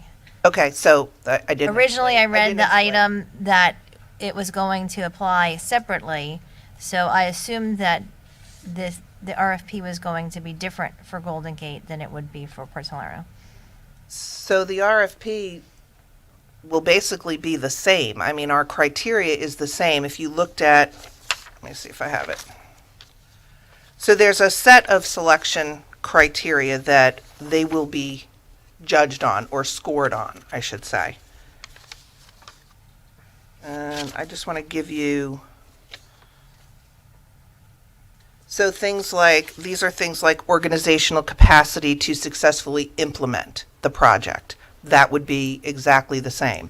Overview of the proposer's qualifications. Can they complete the project? Have they done similar projects in the past? What did those look like? How do they comply with the criteria that we've asked for, which is, again, those 4 things that I mentioned earlier. Consistency with our LDRs, financial capacity. All of those things that they're scored on remain the same. We would not change any of those things. The operational plan, how they're going to choose their residents. How are they going to have that be affordable for 20 years? What is that going to look like? All of those things are the same. I'm still not answering your question, am I? I can see that on your face. Yeah, well, yes, please. So as I'm hearing her question, your answer, so it'll be one RFP, at least that's how you envision it? No, George is shaking his head. There'll be 2 RFPs. Well, it's 2 separate RFPs, yes. Okay, so one will be for Port Salerno, one will be for Golden Gate. Correct. The only thing that would really change other than those things that you just said would be the criteria that would apply in Golden Gate would be separate from what would apply in Salerno. And anything that's specific to particular parcels. So correct me if I'm wrong, because in one of them has the capability for water and sewer, that some of those criteria would have to be site-specific, correct, Susan? So the utilities, for example, the reason that we are holding off on Golden Gate is because utilities are coming, and they're coming fairly soon. So we had envisioned we would put that one out when utilities are already available or ready to be available. Salerno, on the other hand, they do have utilities available. They have a force main available to do a grinder system, but the vacuum system that's planned for that area is a little bit a ways away. Excuse me. So that is a little bit different, yes. So that'll be verbalized in the RFP. Correct. But this is the last opportunity that I would have to work with you on providing input for Golden Gate on an RFP.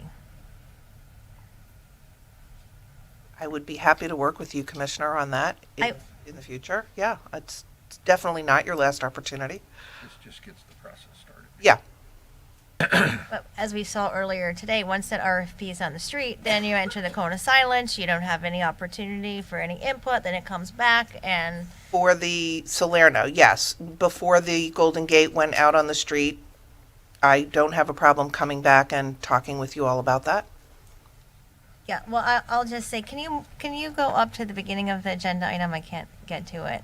When I read this agenda item, at first I thought, well, I need to reach out to you and have a conversation about this.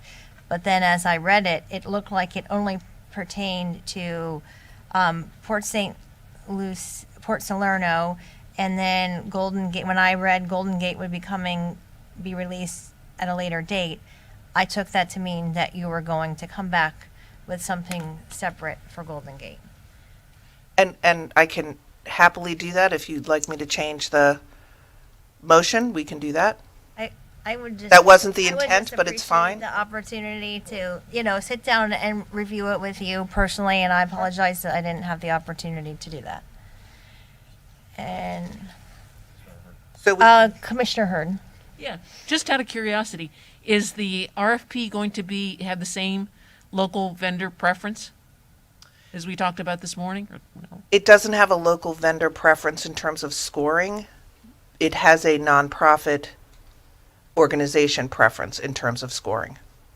Okay.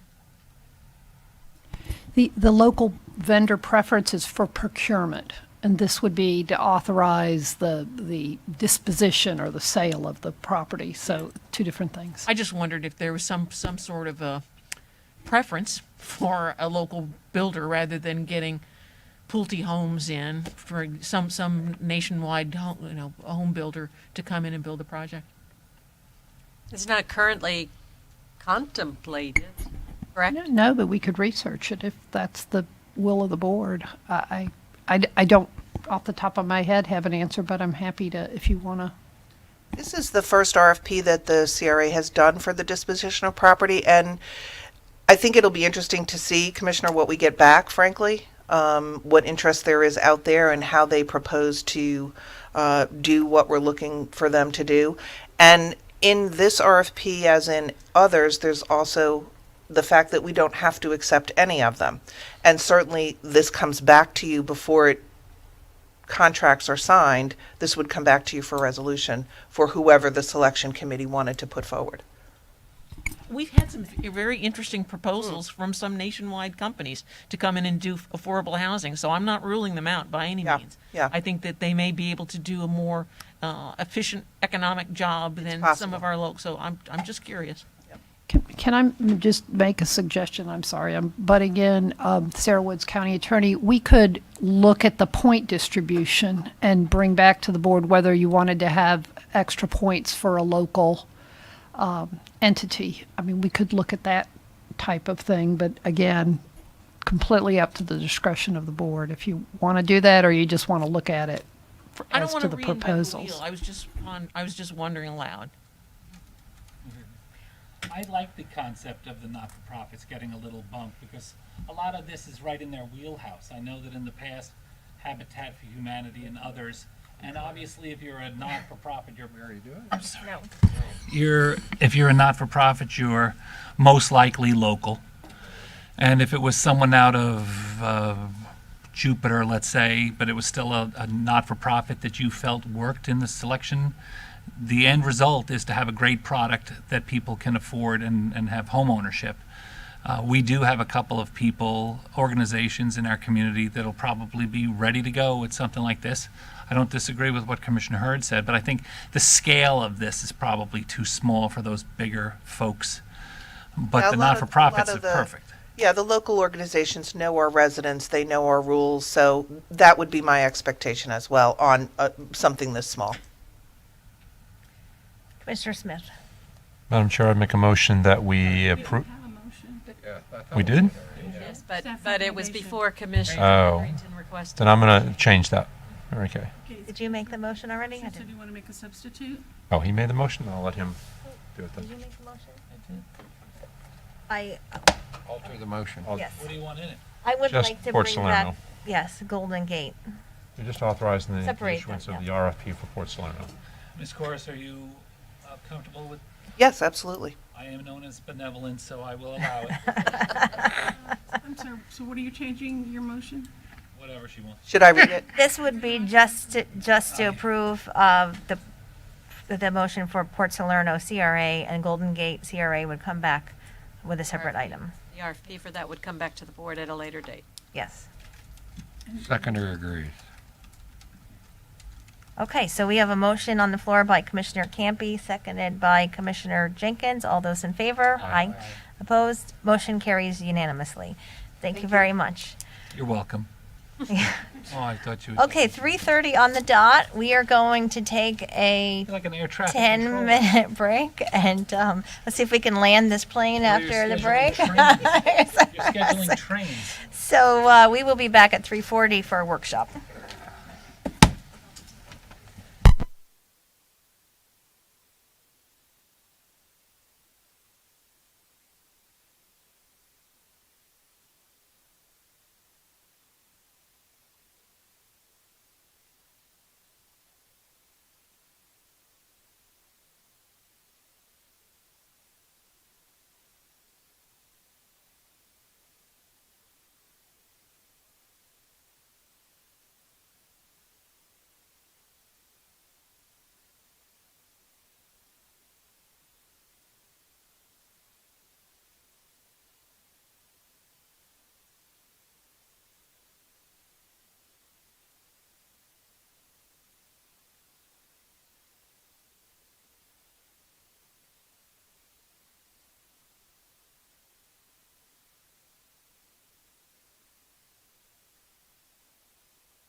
You're on.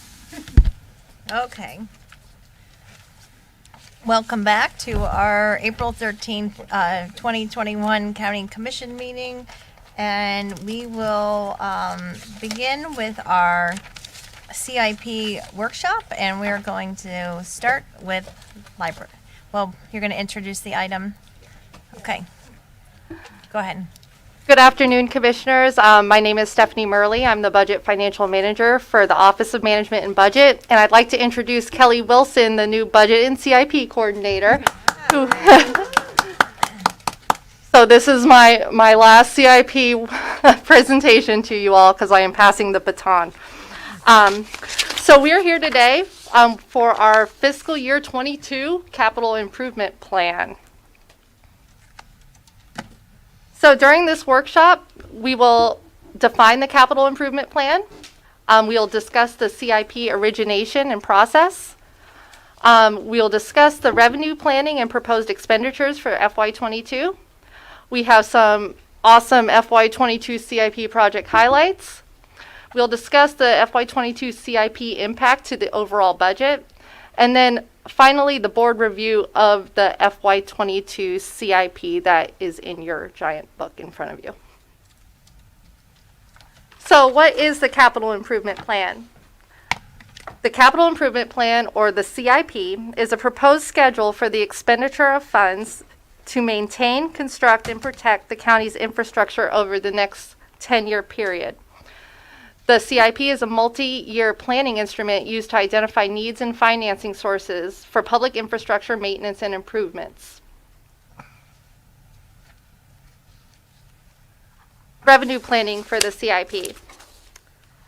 All revenues in the CIP are required to be both available and feasible. With approval of the CIP, the board acknowledges the projects contained in the plan represent a reasonable interpretation of the anticipated needs for the county.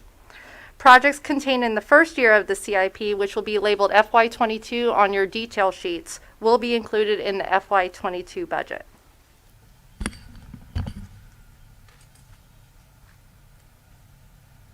How does a CIP project come about? CIP projects originate from a variety of sources such as master plans, infrastructure needs, levels of service requirements, and more as listed in our bubble chart here.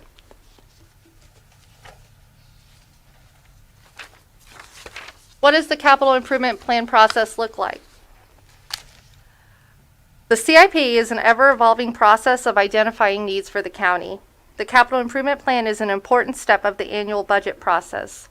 So how it goes is the department director creates a CIP sheet depending on all of those origination needs in the previous slide.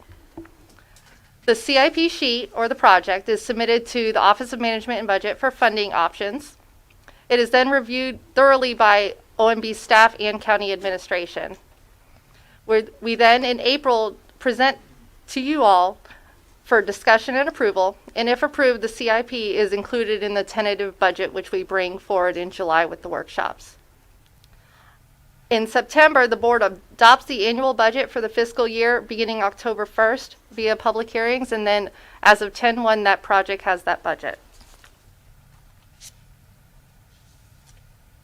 So a few projects that I'd like to highlight in FY22, and these can be discussed further with the departments. We've seen many of the projects already in your CIP book, but here are some new and exciting projects that have been added to the FY22 CIP. So keep your eyes and ears open for details on the following projects. For parks, new and exciting, Charlie Leeton Park, Citrus Grove Park, Indian Riverside Park, and the Parks Master Planning Project. Ecosystem Management has the Jensen Beach West Kayak Stand-Up Paddleboarder SUP access, the Hawks Hammock access, the MC2 Living Shoreline Project, Kitchen Creek Eastern Flowway, new conservation land restoration. For coastal, we have the Countywide Resiliency Program. In Stormwater Management Division, you have the Hobe Heights Stormwater Pump Station. For roads, you have the Port Salona Peninsula Neighborhood Restoration and the Hobe Sound Bascule Bridge improvements. I don't know if I say Bascule right. Community Development has the Golden Gate El Camino Multimodal Trail. The Hobe Sound CRA Stormwater Solutions, Cove Road and Salona Road enhancements. And for utilities, you have the Port Salerno New Monrovia vacuum sewer system. And the departments can discuss those further because they are the expert matter witnesses on those. So for your FY22 CIP ad valorem impact, this year we're seeing a $3.1 million increase from fiscal year 21 to fiscal year 22. And the way these are broken down are as follows on the table. The biggest chunk of that ad valorem increase is going to be in your Parks and Recreation Department, and other minimal increases in public buildings and coastal and ecosystems.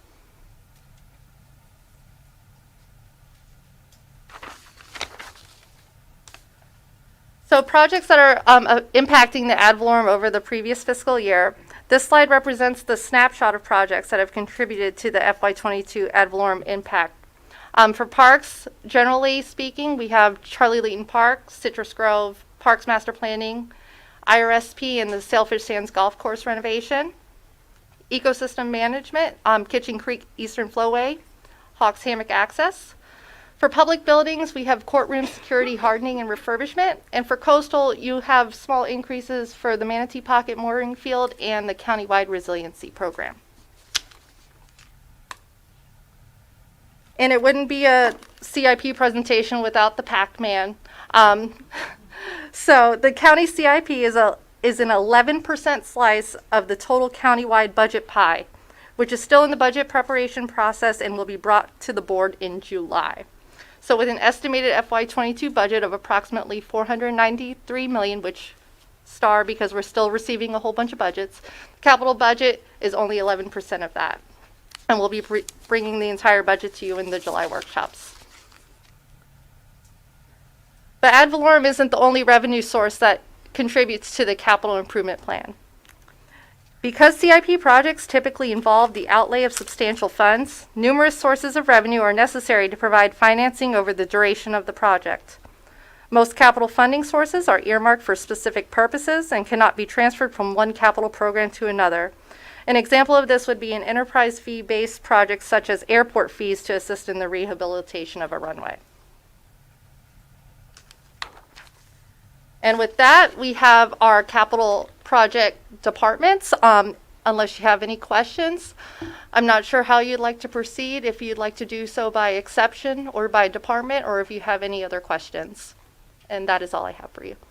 Commissioner Hurd. Yeah, I just have one question just to start off with. FPL franchise fee projects, $8.2 million. How are they prioritized? By whom? How? We used to have a numeric criteria. We no longer do. So how does one get funded for FPL franchise fee funds? Looks like Mr. Donaldson's approaching. First of all, the FP&L franchise fees follow the ordinance you created for the franchise fee, which is eligible for our roads repair was a big piece of that. And then, of course, we had environmental or ecosystem. And so for the most part, all the projects were already, the neighborhood restorations projects were already in the CIP. They're all moving up a year. The other priority was our septic to sewer. So all those projects that are getting septic to sewer, that was part of the funding. Those are the only two really groups of projects. It was for the backlog of road, stormwater, and then septic to sewer. So there isn't anything on the horizon that's, as Stephanie put on the board of a new or significant project other than an ecosystem. They're all going to already pre-allocated projects that you reviewed in the past. So here's the Bascule Bridge improvement for $2.4 million. How does that get funded? And the Rocky Point septic to sewer does not. Well, in the Bascule Bridge, it's obviously a very critical piece of an infrastructure bridge. It's repair, gaining access to the barrier island, and that follows bridge reports that Public Works receives from DOT, and they also have a contractor that does routine maintenance, and so they're essentially that's where that comes from. And anytime we have a bridge report that shows a deficiency, it kind of runs to the top of the list because of their critical importance. And that also fits within the comp plan requirements for, if you follow our comp plan language in terms of health and safety and getting that, that's why it would be prioritized first. Thank you. Is that everybody questions in general? And then we're going to move through departments, starting with, as on the agenda, library, followed by fire rescue.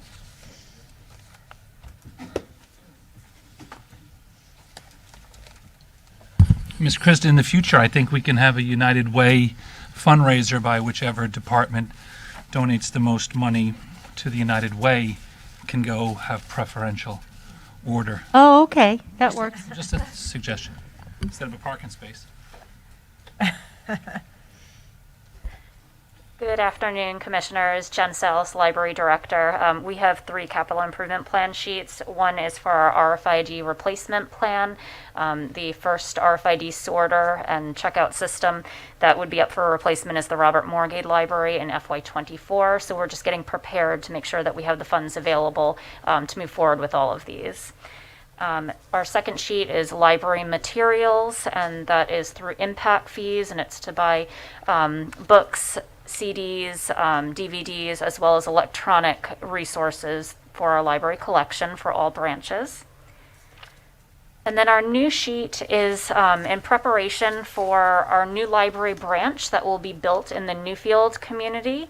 We're anticipating a 5-year plan for that. We have not gotten the details quite yet for what year that will be built in, but we will be going for some state library construction grants, as well as our Library Foundation helping with the fundraising to enhance that building. So as of now, the developer will be building the actual building for us, and we'll be enhancing that as we go along. And we have a partnership. We'll be working together to make sure that the building is to the specs that we would like it to be. Commissioner Hearn.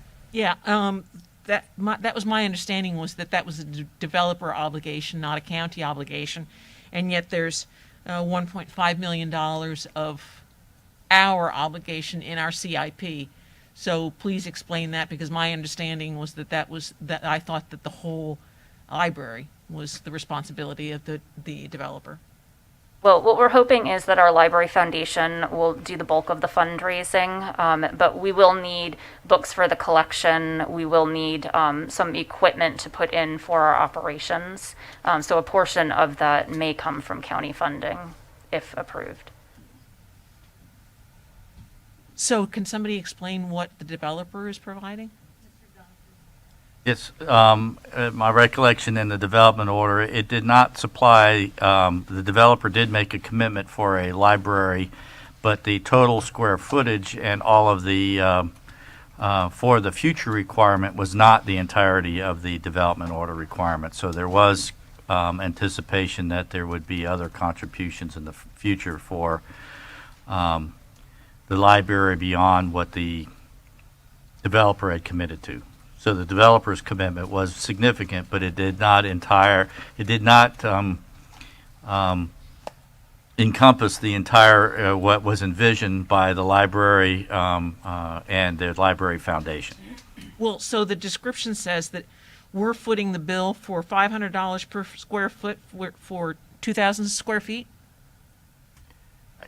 I can't rattle off the top of my head what It's in the the development description. order said, but again, as my recollection is that the development order has a contribution that they would be building a building, but its entire, all the, the entire, what was envisioned by, what was desired by the library in the future did not encompass all that the developer committed to.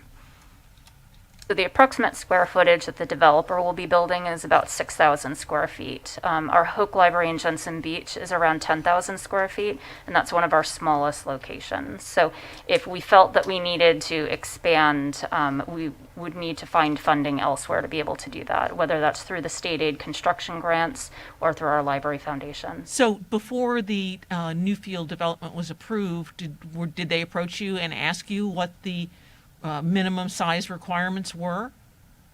We can work within the 6,000 square feet. It's just not going to be the same type of library. And we had discussed a lot about doing something a little bit different. So maybe it's not, your typical library that has a huge physical collection. It could be that it's more of a technology center, or a third space that would have community groups in there instead. Thanks.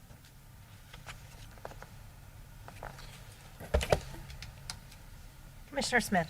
Move tenant approval of the library CIP. Okay, we have a motion by Commissioner Smith, seconded by Commissioner Campy. All those in favor? Aye. Opposed? Opposed. Motion carries 4-1 with Commissioner Hurd dissenting. Thank you. We will now move to fire rescue, which will be followed by public buildings. Good afternoon, Commissioners. Matt Rush, Fire Rescue Administrator. So this sheet represents our replacement program and the capital improvement plan for our fire apparatus, as well as any major medical and fire equipment expenditures. The fire apparatus replacement schedule is based off 15 years of useful life. That's 10 years of frontline service and 5 years of backup service. As you can see, there's 2 matrices attached to the program. The first one outlines the apparatus replacement schedule and outlines both the current leases and future plan leases. And then there's a second matrix that outlines all the equipment expenditures, and those schedules vary depending on the type of equipment involved.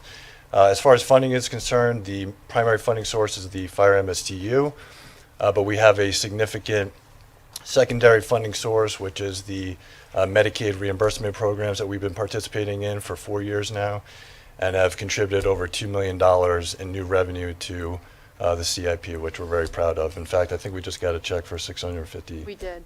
So that's it. That's in conclusion. Any questions? Happy to answer. Questions?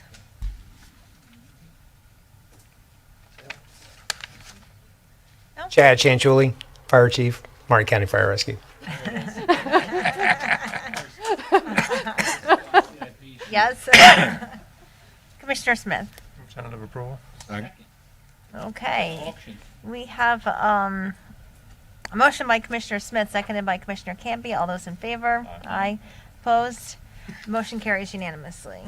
Thank you. Okay. Nice day. The next one is public buildings, followed by law enforcement. Good afternoon, Commissioner. Jeff Doherty with the General Services Department.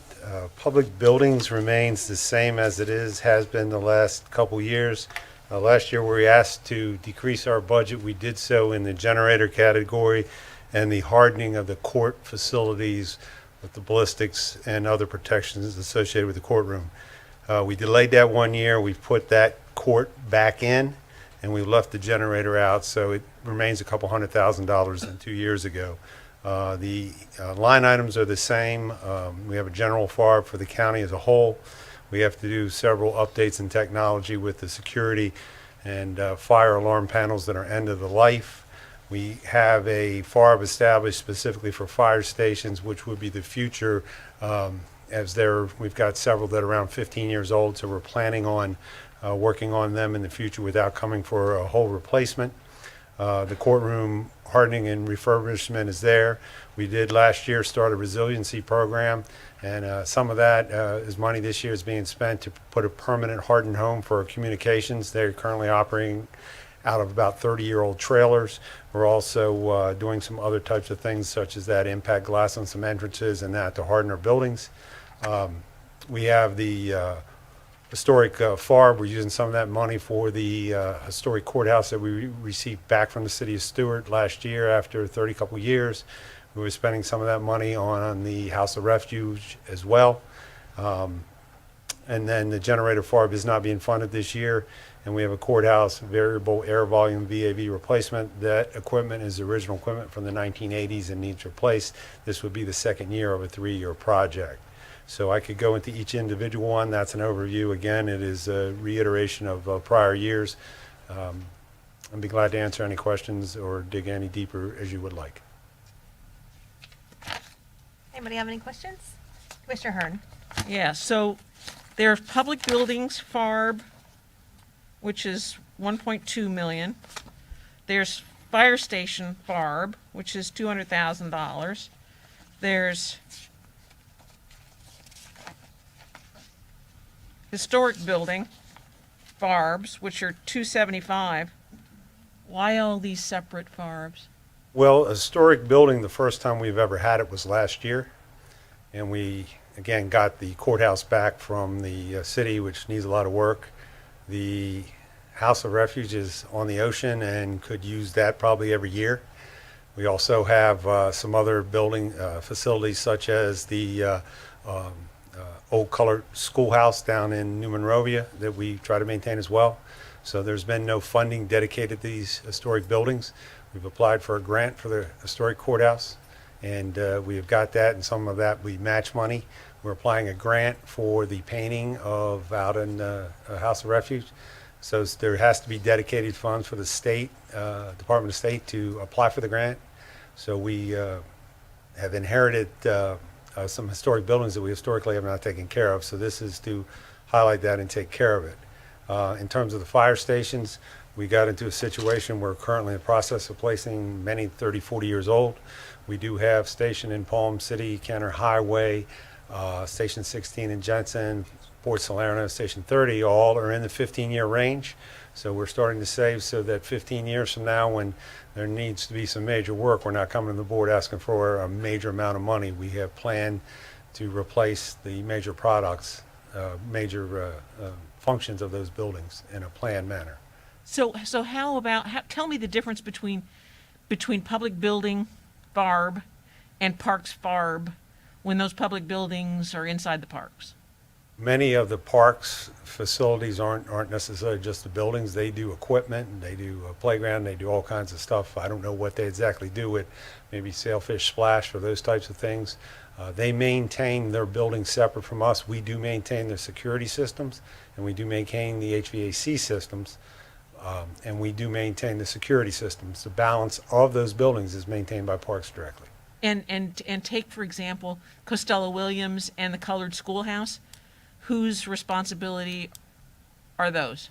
We just replaced the roof on Costello Williams, and we're in the process of replacing the air conditioning. We would do anything associated with the security, and as any access control type.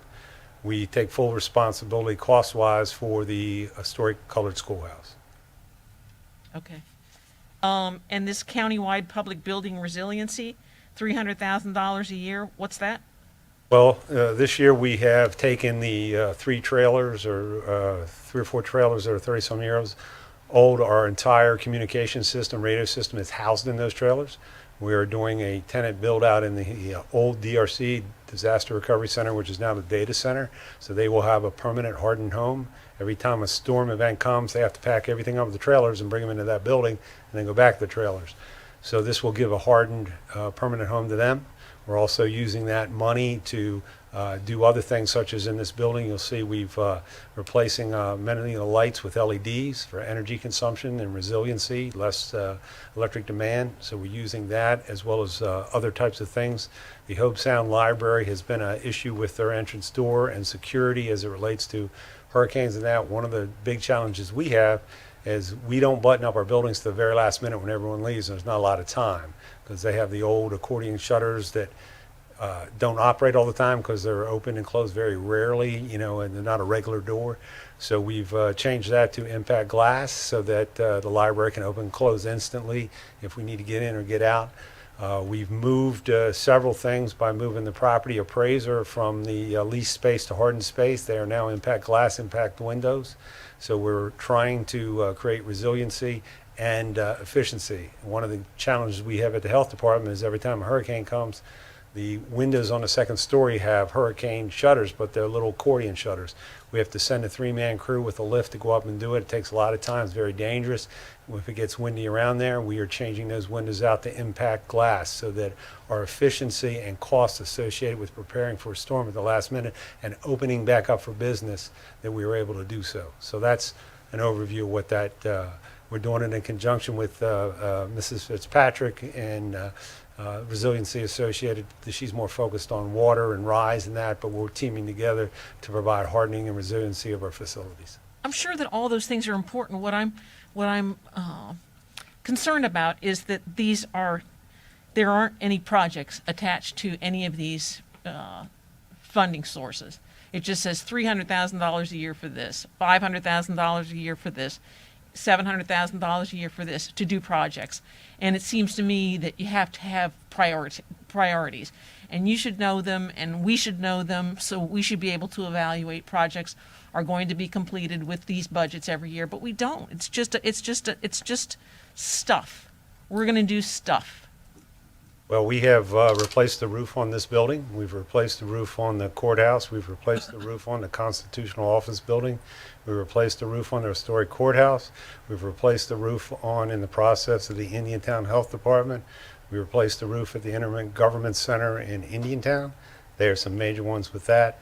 We've done some massive air conditioning. We've done some other hardening.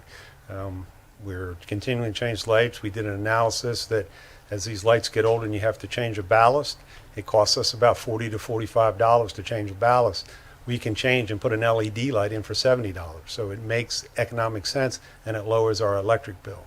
Those are all valid points. My question is, why don't we know what projects are going to be completed in a year when we budget for them, and that's all we know is that we've budgeted a dollar amount, but we don't know the projects that the monies are going to be used to fix. I'd be glad to share with you a list, some of which I've just said, of the specific things. Some are technology issues such as security. A lot of that is servers and computer stuff that gets outdated and it talks. So a lot of time that's simply we're going to spend replacing many of our computer servers, but it's dedicated for security. It's not run through our ID department. It's run through a separate security. We'll do it in conjunction with the IT, but I'd be very glad to make a list and send you where that money went. Terrific, thanks. Mr. Donaldson, did you have something? I was just to going to add? say that, our FARBs really came out of the result of many years. As you know, we had discussions going back 20 years or more about the amount of assets we owned and the amount of funds we were putting to repairing or rehabilitating our existing assets. And we produced many reports to the board on the deficiency or the backlog that we had in these assets. And of course, through various attempts to fund it, the franchise fee was one of those, to basically to a FARB for roads and bridges and stormwater.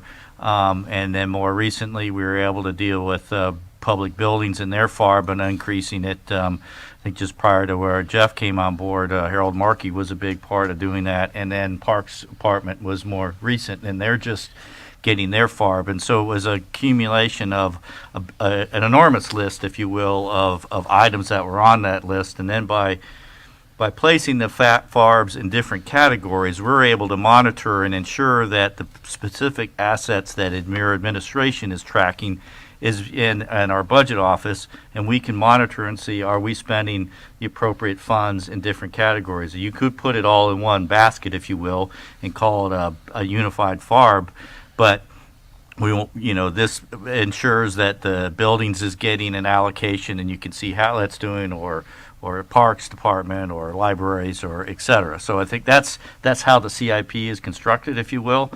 And there are advantages. At times we pull out FARB items as individual projects when they're fairly large, or we leave them in an aggregate group so that as Jeff has an air conditioner break, he can go get it fixed as a capital replacement or a roof repair or those types of things. And the list would be pages and pages attached to the CIP. But they do provide that detail on a regular basis to your administration and to the budget office that we review. I have supported increasing fixed asset replacement budgets in the past, and I will when necessary, again, support increasing them. I just want to know where the money's spent. Yeah, we can do that. As a general term, FARB is kind of our term, fixed asset replacement budget. If you put it in the commercial industry, it would be called reserve replacements. And typically people spend $2 a square foot on their facilities for that type of work, and we're a little bit below that. So we're consistent with what would be expected in terms of investment and protection of your asset. And lastly, Western Palm City Fire Station. It's unfunded, but you contemplate both developer contributions and fire MSTU. Do you contemplate what the proportion of those two revenues are? We had placed that, this is the third year we've had it. It's not anticipated that we would necessarily pay for it. We were leaving that in the minds, and they wanted to make sure that, aware that we would need that in the future, just as a capital investment. Not anticipating who was paying, how it was paying, but just letting you know that's anticipated. It will be needed out there at some time by somebody. We haven't put any funding, it's a reminder. Okay, thanks. Commissioner Smith.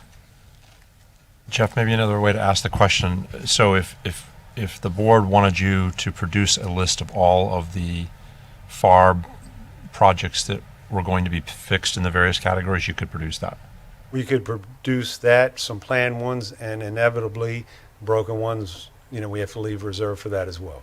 Right, but I mean, you could, if we wanted one, print out a 12-page, whatever it is, report that shows 350 projects that will be done, or 500 projects that will be done over the course of all the various FARBs as allocated.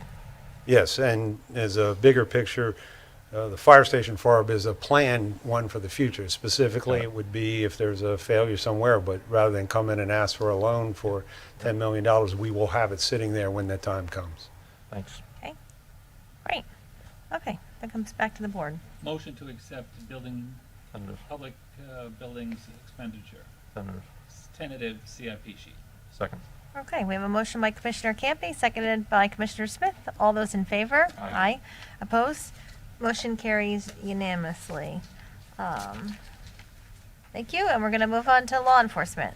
Law enforcement is consistent with the prior year. There's one item that we're planning for. Other than that, we have the standard fixed asset replacement.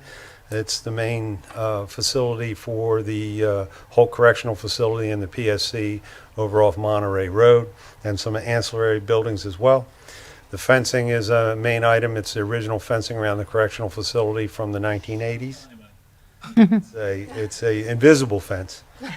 And we have the firearms training facility. That's the one currently in Palm City that's operating out trailers. We're anticipating finding a potential new home for it due to the development in that area, and we will continue to work with that. We're working with the sheriff on a location. There's been saving money for a storage building for much of the equipment. It's currently a large percentage of that is in a leased space in Palm City. With the construction of the new facility, it would act as both a warehousing facility that they don't have, as well as a storage facility for all the various pieces of equipment of varying nature. We do anticipate in the future, a few years out, that the chiller plant, which is the air conditioning system for the PSC, would be needing replacement. Generally, the life cycle will go up to about 20 years. It was installed in 2006, so we would be hitting that in a couple years. Anticipating that we would connect that, we would remove the existing, connect it to the newly installed water-cooled system at the jail for better efficiency, and also we would put the proper size generator in associated with that change, because that generator would be 20 years old as well. So we started a savings account for that, if you will. Other than that, it is the same as the prior years, and I'll be glad to answer any questions that you may have. Great, Commissioner Hurd. Tell me about the sheriff's office warehouse facility for $3.16 million. A couple years ago, they had run out of space for warehousing type of equipment, maybe firearms or all their different smaller purchasing stuff. Additionally, they have equipment they've received from various sources, federal government, tanks, off-road vehicles, and all that equipment that deteriorate rapidly in the Florida environment. Recently, the board entered into a lease out in Palm City, Sands Commerce Center area, where much of that equipment's stored. Right where the old fleet maintenance or the old building is, the original one was a flower farm over at the jail. It is 40, 50, 60 years old. Doesn't function in a good capacity now because it is end of its life cycle. We'll put that storage building there. That would and be able to operate both as the storage facility that they need for their purchasing department and the smaller types, as well as the large equipment that's currently housed in Palm City, as well as the ones that do not fit in the building in Palm City. There's also a conditioning and training gym, if you will, for the sheriff's staff there. Their lawn maintenance staff works out of there, lawn maintenance, so the trustees, inmates with the sheriff overseeing them. And next to that is will be an office associated with their automotive repair. So it's a warehouse. It's a warehouse, How big is storage. this warehouse that it costs $3.1 million? It's probably going to be in the 12,000, maybe larger once it gets finished designed. We've It has to done be a hardened. conceptual plan, and it will be a hardened facility so that all the equipment that the sheriff has will be immediately available after a hurricane or any event like that, or a civil unrest, that the equipment's available and functioning. Thank you. Tentative approval. Okay. We have a motion by Commissioner Smith for tentative approval, seconded by Commissioner Jenkins. All those in favor? Aye. Opposed? Opposed. Motion carries 4-1 with Commissioner Hurd dissenting. Thank you. And now we'll move to Parks, followed by Coastal.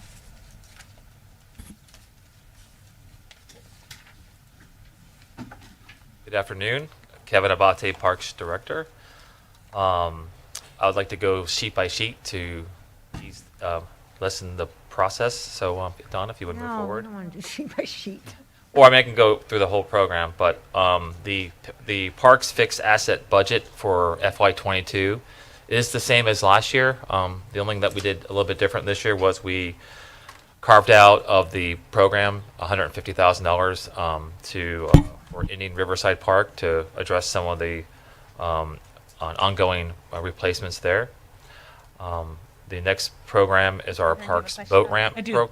Can you stop? We substantially increased your FARB some years ago because we recognized that we needed to catch up, and we were promised that we needed to catch up. We should be caught up. I'm concerned that the amount should be not going up, but should be going down as we have caught up with and repaired, done the maintenance that we needed to do. I'm concerned about the countywide public building FARB is $1.1 million, and Parks FARB, which was to catch up, is over $2.5 million.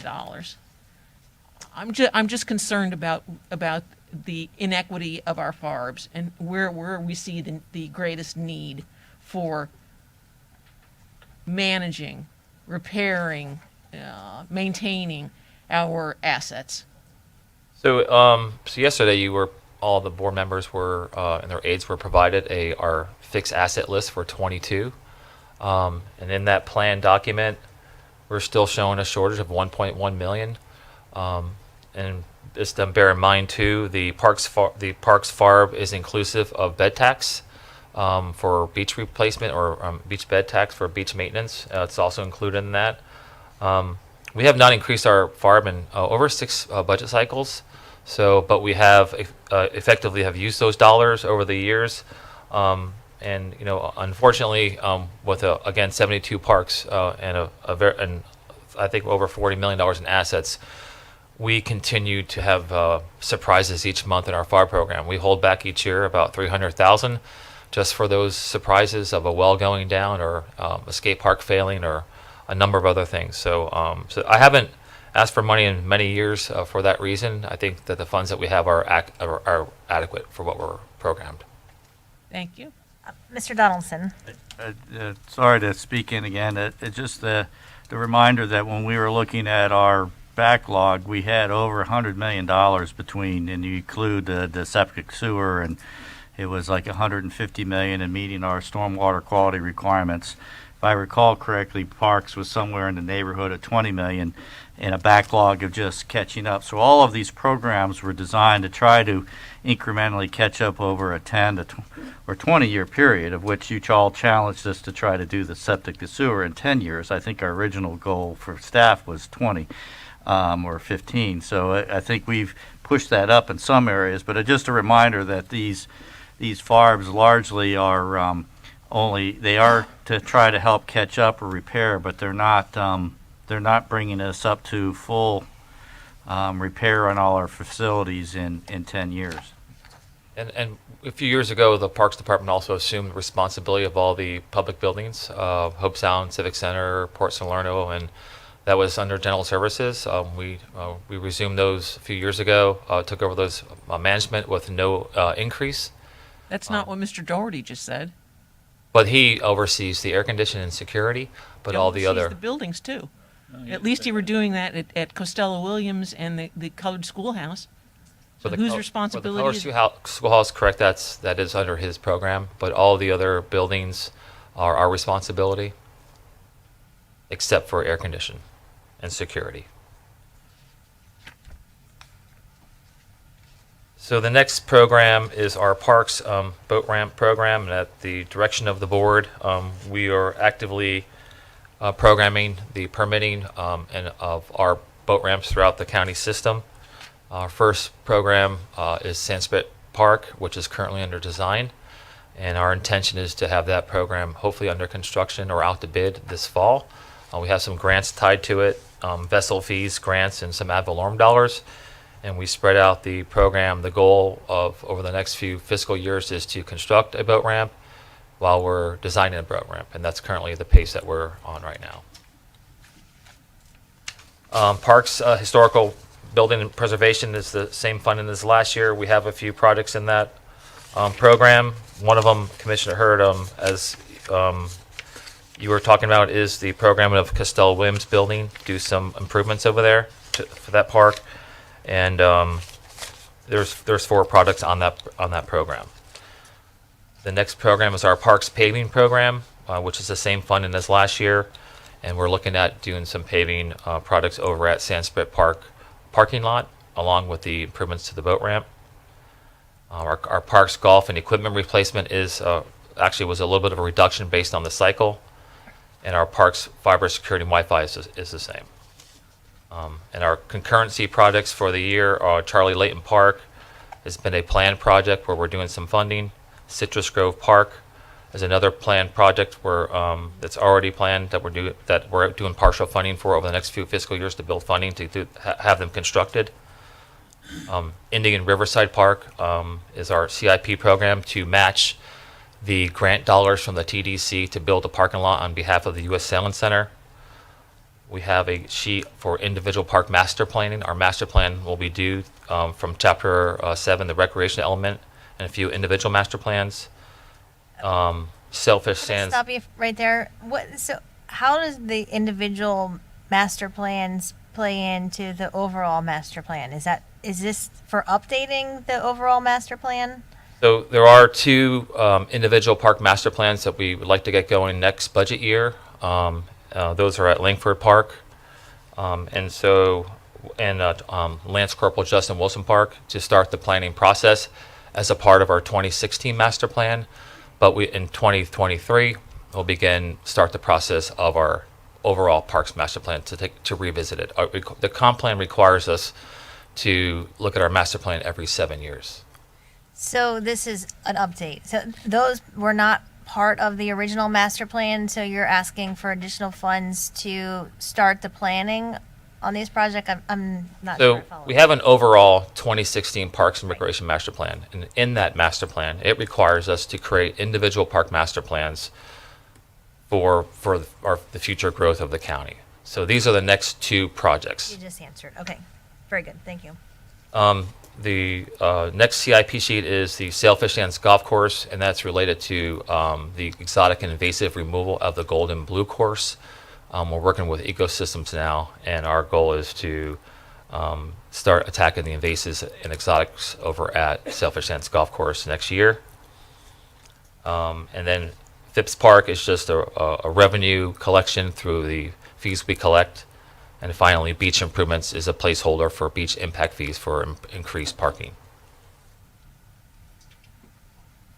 Mr. Hurd. Yeah, I'm looking at Historic Preservation and Parks Building Program. It's $535,000 each year. What's the difference between this and FARB? Is this new? We've always had this program. We've had it for about 4 years. What we have done is identify building needs, specific building needs.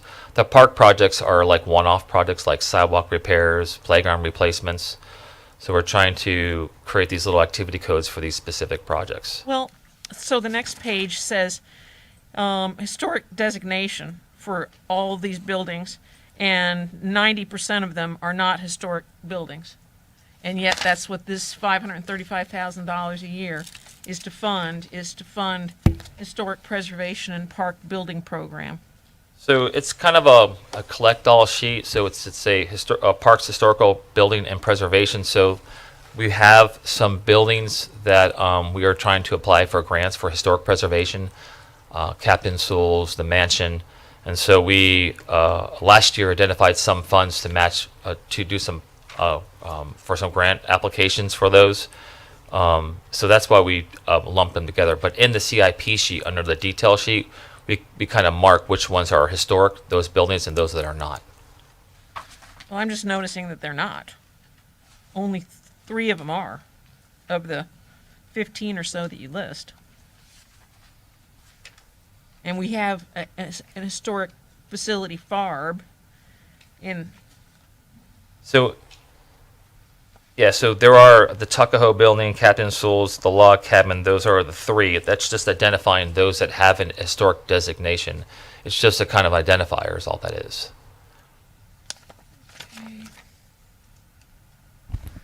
Mr. Stokas, did you have your light on?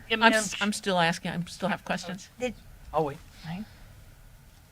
Can I continue? Well, did you have something to opine on that particular? I just wanted to point out to the commissioner, when we inherited some of these historic buildings from the cities and the other entities, it was staff identified a need to separate out, number one, the entity that was going to be responsible for the historic building, as well as the way to track the costs and the grant programs for those historic buildings. So in some cases, like the one-room schoolhouse in Port Salerno, that's run by General Services, and they're able to make sure and ascertain that function. Then there are buildings that are of higher use in our parks, such as Captain Sewell's house, Tuckahoe Mansion. I forget the other historic building you have. I think it's Log Cabin. Log Cabin. Those we are actively applying for grants, conducting building surveys, coming up with a plan and a priority list as to how we go through those. But in some cases, the need has been greater than what we've asked for in the past. And I also want to point out to the commissioner that this year is the first year we've been labeled as a certified local government. So we are actually going to probably receive entitlement dollars from the state to conduct these surveys and analysis. But all those grants, we rank higher by number one, going with dedicating match money, or being able to show in your CIP match money, as well as sending staff to Tallahassee to advocate on behalf of the county to get those grants. So that's kind of why we have them split out between 2 different departments and have money ascertained to those type of accounts. Okay, go ahead. Sailfish Sands Golf Course. There is $500,000 of general funds that's allocated in this next year for exotic invasive removal. I thought that we were going to, I knew we need to do it. I grant you that, but I thought we were going to stretch that out and see. I mean, we're spending so much money on the golf course, renovations and the new construction and all the innovations, and we have no sense of what revenues are going to be like. Why don't we wait and see what the revenues are like, that your own projections, and rely upon those rather than $500,000 a year in ad valorem funding? Well, a few years ago, there was a board direction to prioritize exotic removal, and of course, this will be phase 4 of the project. So phase 4 is exotic removal, invasive removal, and at some point, the exotics do have to get taken care of at that golf course. They've never been touched, and we're working with Public Works Ecosystems. We believe Mike Hustis believes that we can do it less expensive, and if that's the case, that's great. But we'll know we've got some hard number quotes. This is based on those quotes from a few years ago, but I'm sure those costs have increased. So, but Mike is more of an expert in exotic removal, and he'll help us along the way in that process. Having those exotics continue to grow on the gold and blue course does affect our overall maintenance. It creates a lot of difficulty in shady areas, and affects the overall turf. So we felt that our first step towards any future improvement at the golf course is to address the exotics. Indian Riverside Park. Commissioner Hurd, could you pause there for a minute? Commissioner Smith has a question related to the exotics. Yeah, if you haven't been over there recently, Kevin and I did a quick kind of run-through tour a couple weeks ago. What has been removed and cleaned up is really something amazing.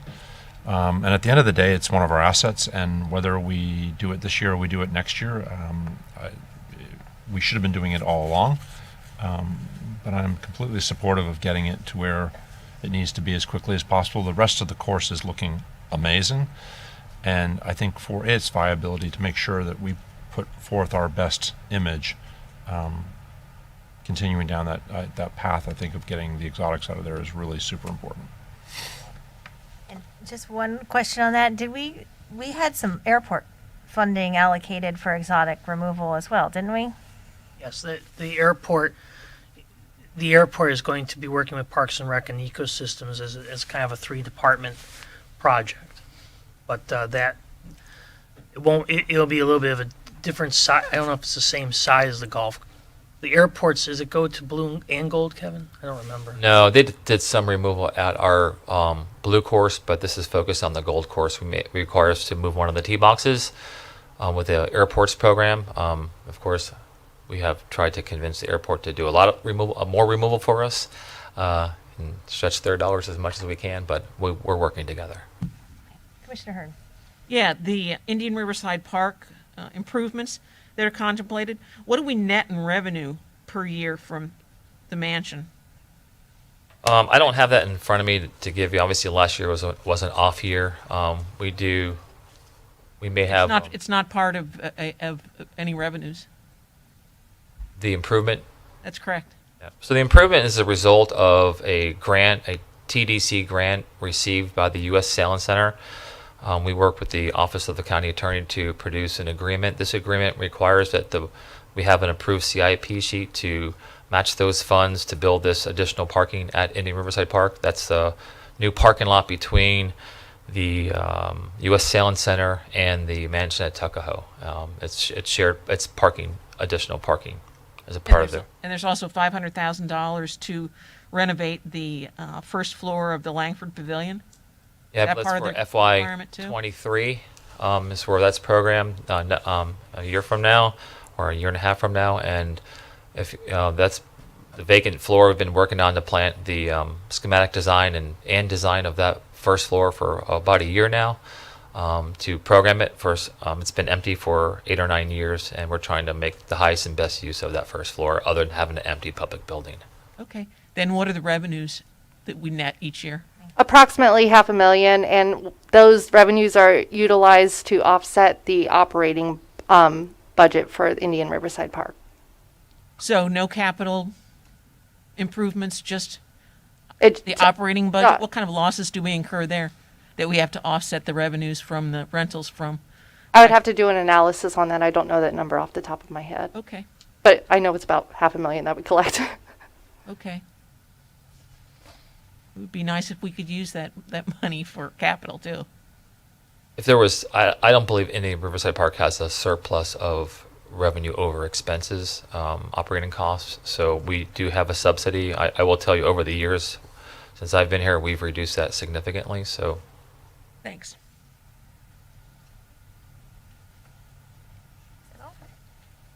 Okay.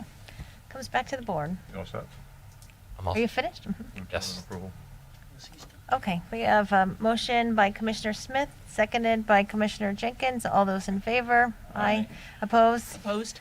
Motion carries 4-1 with Commissioner Hurd dissenting. And our next department is Coastal, followed by Ecosystem.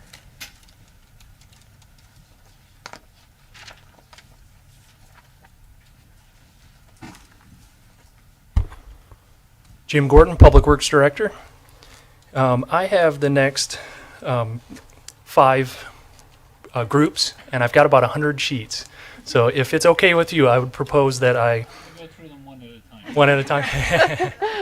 I'll just read off the projects, and then if there's any projects you want to speak to, I will, and then we'll go from there. If that's okay with you. Okay.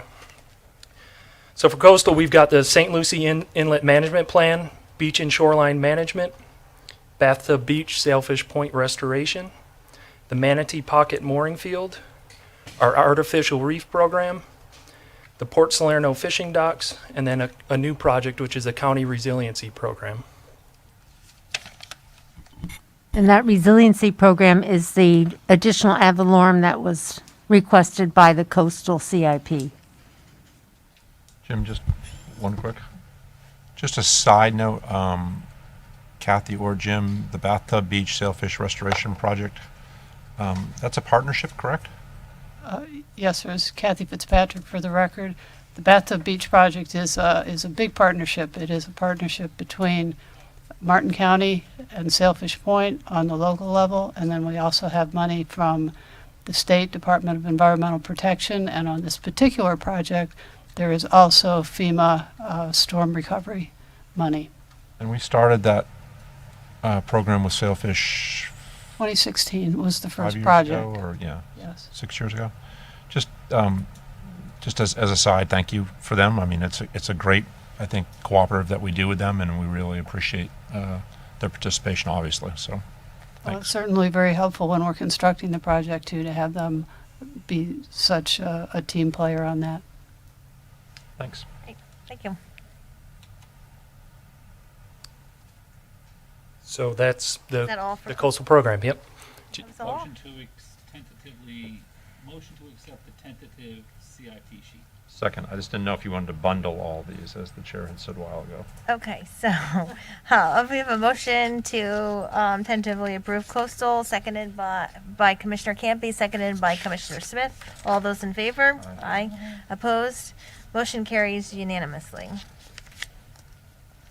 Okay, the next one is our ecosystems CIP. We have the East Fork Creek Stormwater Treatment Area Project, which is in the Heritage Ridge neighborhood. We've got Hog Creek Water Quality Project out in Palm City Farms. Hawks Hammock Access, which would be a new access off of Green Farm. Map Creek Stormwater Treatment Area. The Stewart Impoundment Hydrologic Restoration. The Manatee Pocket Southwest Prong Water Quality Retrofit. Our TMDL and BMAP compliance sheet, which is total maximum daily loads, and basin management action plan, which are requirements from DEP for improvements to our water quality. The Kitchen Creek Eastern Flowway Project, Cypress Creek Floodplain Restoration, Environmentally Sensitive Lands, the IRL Seagrass Restoration, Jensen Beach West Kayak and Stand-Up Paddleboard Access, Lake Okeechobee Ridge, MC2 Island Living Shoreline, and the new Conservation Land Restoration Sheet. Have any questions about any of those sheets? Commissioner Hurd. Yeah, the Hawks Hammock access, was there's some sort of determination that there's a new necessary equestrian pedestrian access?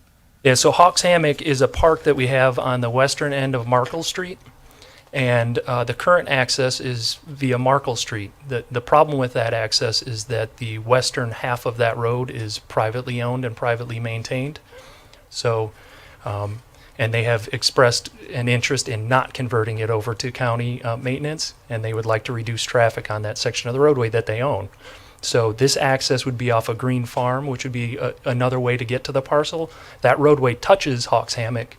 But currently there's no way to get from the existing right-of-way to the park, and this would give us that access.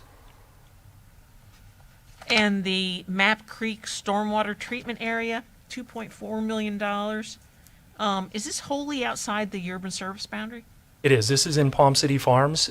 In a lot of cases, our water quality problem areas are outside of the urban services area. So Map Creek and Hog Creek are two areas that are both outside the urban services district, but they have significant nutrients that we need to treat.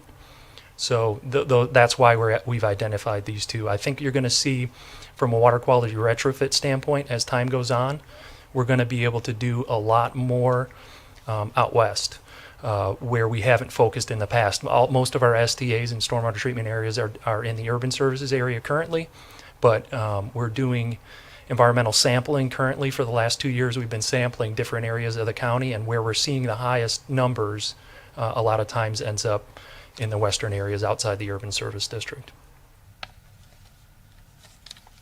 Thank you. Motion to accept the tentative CIP sheet for ecosystem management. Second. Okay. Motion by Commissioner Campy, seconded by Commissioner Jenkins. All those in favor? Aye. Opposed? Motion carries unanimously. Public transportation. Next one is public transportation or transit for our MARTI system.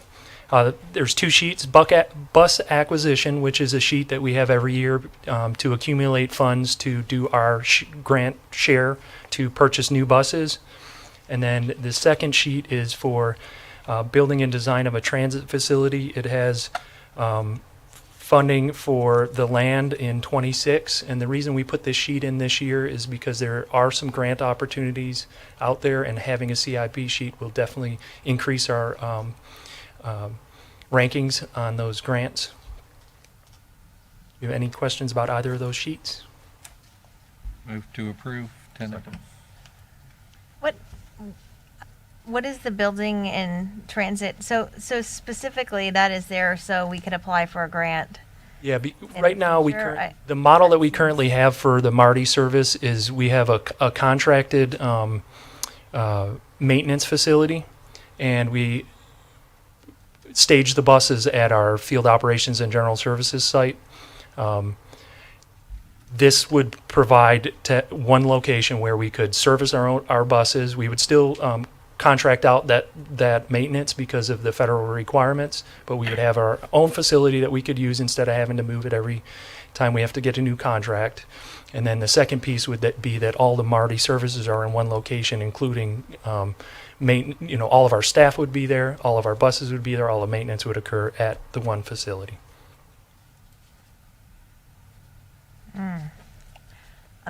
It's been around for decades. Okay. It just remains on the CIP as unfunded for. We had it funded one time, probably 15 years ago, and the site location moved around 2 or 3 times. From what I remember, we looked at Central Boulevard at one point. We looked at the airport at one point. We looked at the fairgrounds at one point, and then it's just kind of kept on moving. So if there's no intent, it doesn't sound like to actually build it. What's the point of having a CIP sheet for it?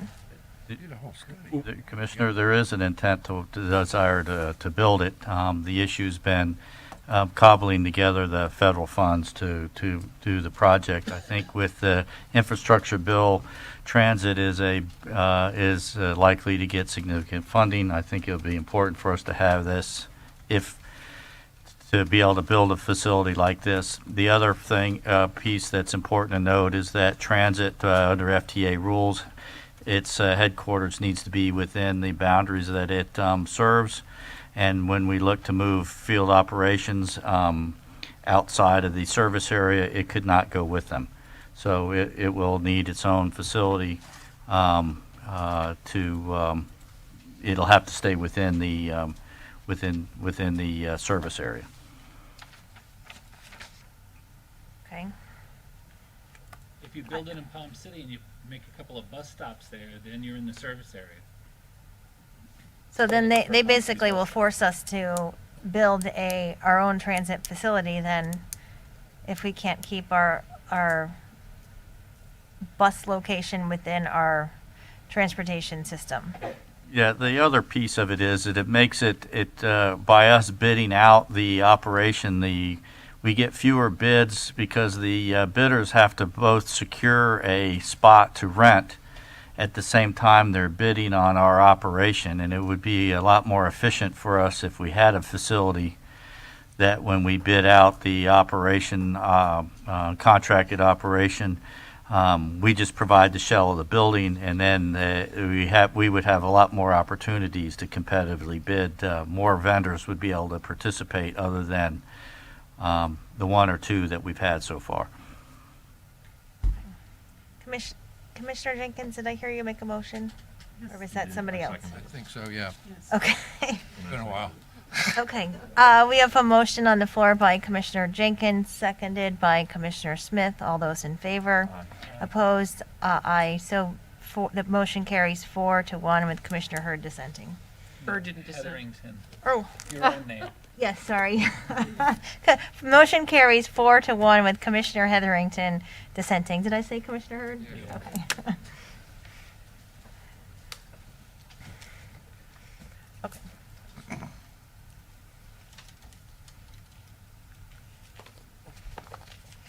Nice with gray suits. Okay. George Zama, Public Works Deputy Director, and I have the roads section. As you can see, we tried to make it a little easier this year, outlining the project types in the overall expenditure summary. We have quite a few sidewalk projects programmed through our FDOT grant program. The traffic intersection projects you can see outlined, and the appropriate funding years are in successive order, as well as within our roadway and drainage and sewer program, which Public Works is working with the Utilities and Solid Waste Department with our neighborhood restoration program and the septic to sewer program, more particularly with Golden Gate, Old Palm City, Port Salerno. We also have roadway resurfacing projects that we continually get in the order of 2 to 3 resurfacing projects per year within the Small County Outreach Program and the LAP program. Annual commitments with which consist of agreements with the railroad and our bridge program. We have several bridges identified that are reaching the end, towards the end of their life cycle, which we're programming. We want to get design started so we have shovel-ready projects. So we can seek grant funding opportunities or have a program in place for replacement. Just to note, we've replaced approximately 7 bridges in the past 6 years. So we are well and ahead.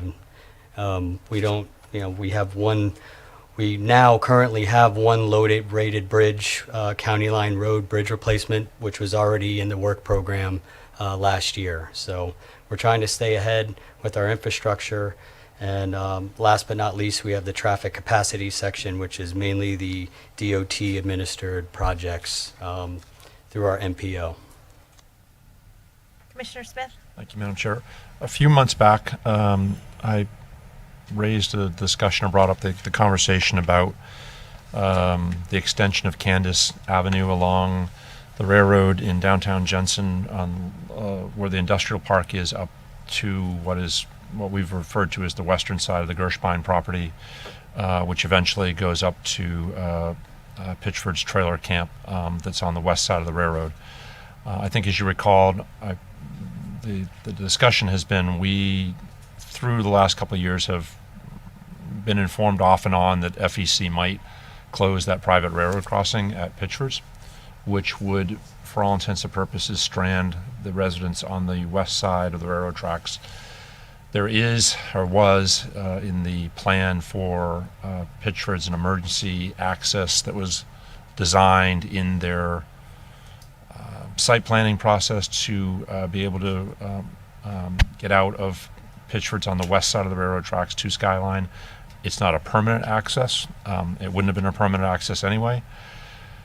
And so, talking to the property owners, both along Candace, along the industrial section, and the 2 vacant parcels, I had asked that we could insert as a placeholder a CIP sheet that would reflect the construction and also the eventual, hopefully, water and sewer connections up Candace to both pick up the industrial parcels along the west side of Candace, but also the potential residential as it as if it's built or as it's connected to the north. From the property owner's perspective, they are willing and have been in discussion of donating the right-of-way to us to build that section. But I think they need to see that we're committed to put it, at least in the CIP, to have our end of it reflected, and then as that need becomes a permanent need, we would be able to move forward with them on negotiations on how and who would pay for the rest of the construction of Candace to the north. So with your support, I'd like to add a CIP sheet for the extension of Candace.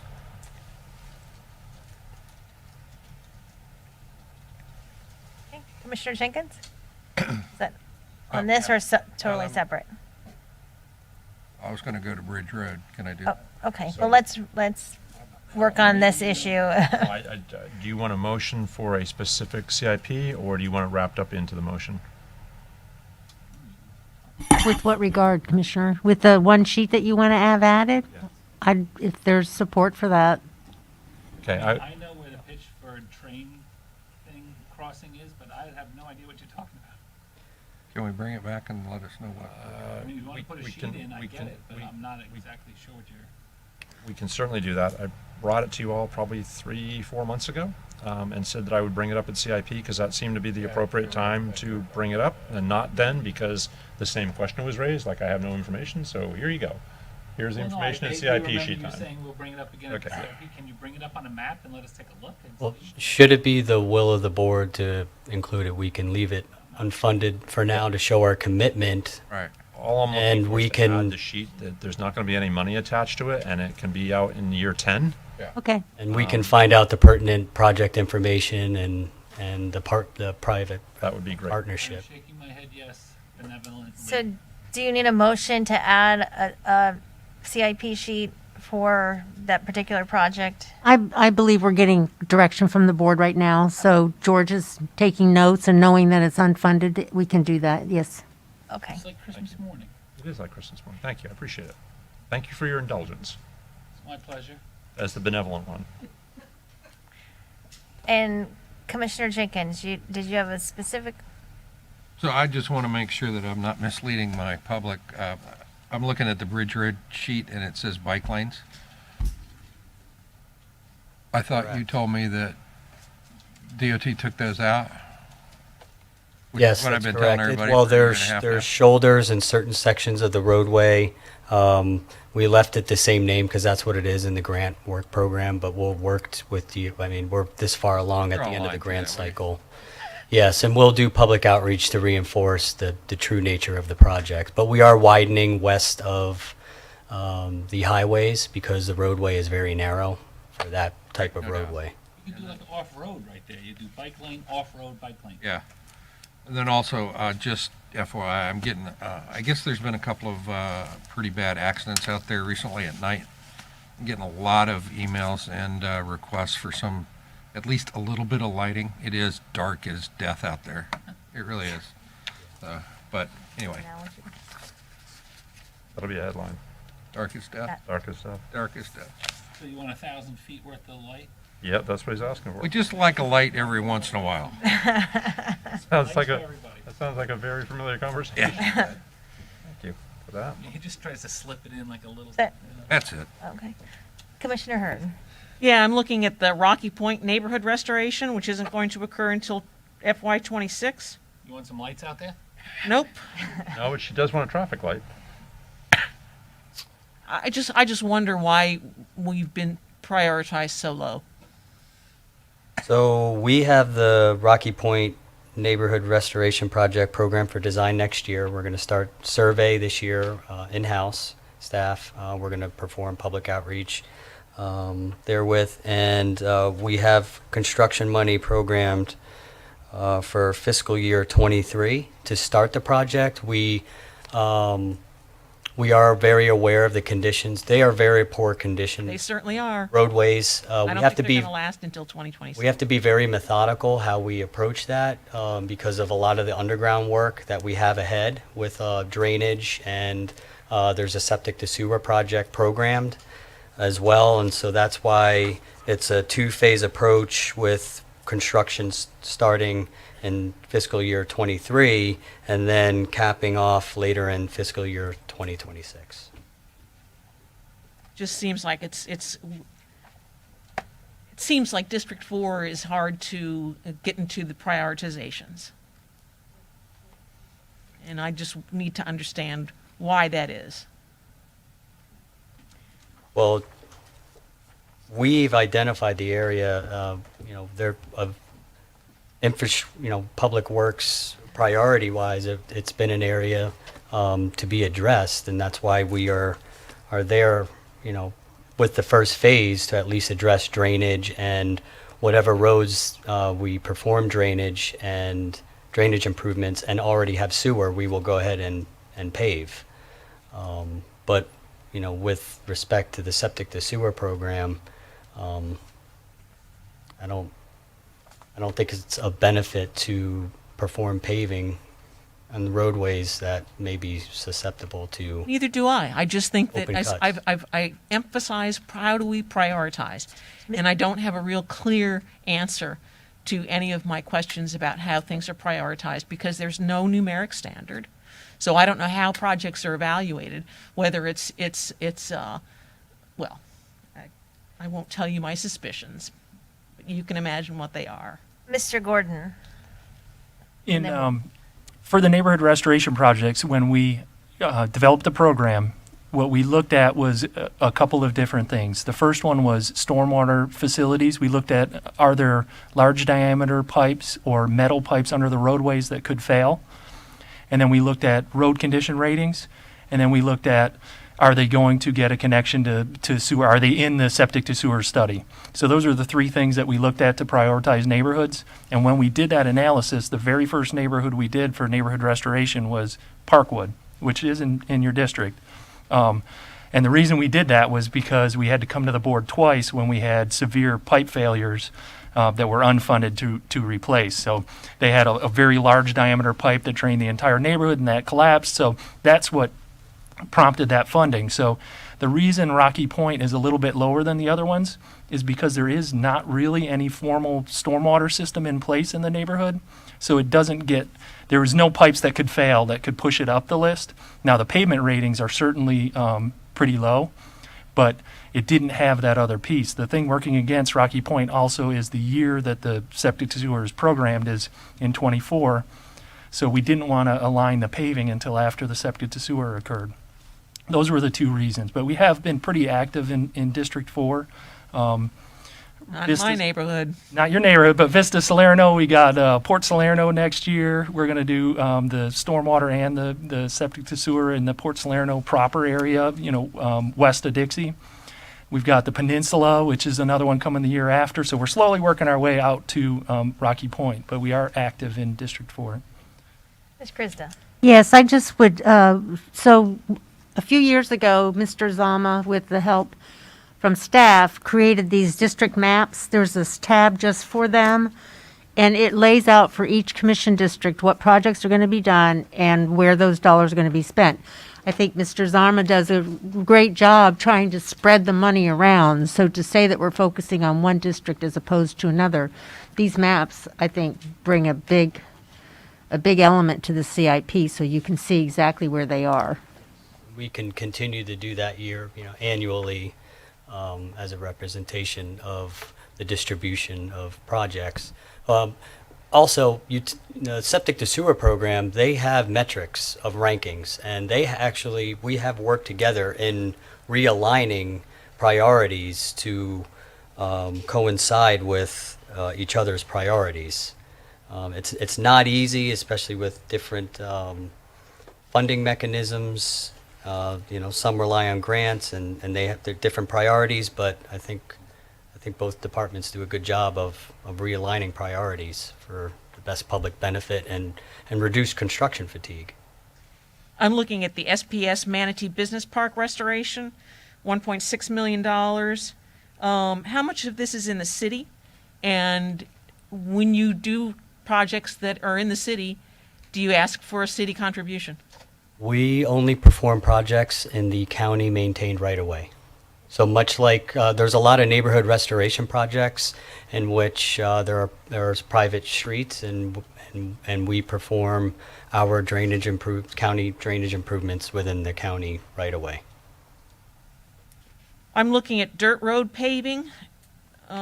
What's the policy? I thought that it was you bring up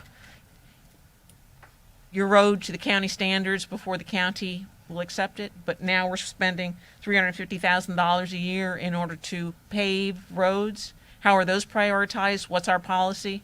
We had an agenda item several months ago, and we will be presenting, is it next meeting? Should be the first meeting in May. We're going to have a presentation to you about converting private roads to public, and that's going to be discussed in that meeting.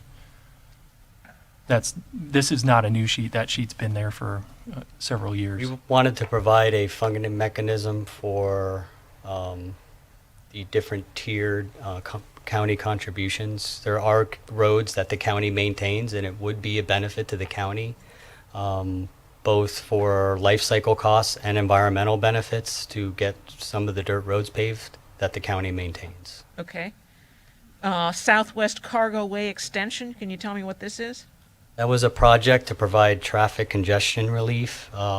We had this project program for design and construction, but it looks like the private property owner will be performing the project. We are working with them, but we have this project programmed in the event that that does not follow through, especially with the construction that will be going on with the 714 project. It would be prudent to get this project completed rather quickly.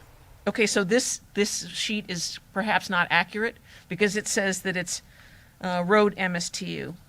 The funding is entirely that. You're saying it's a private contribution? Well, until the project is funded and approved by the county for the developer to proceed, we will leave it as a county project to ensure that the project does get done.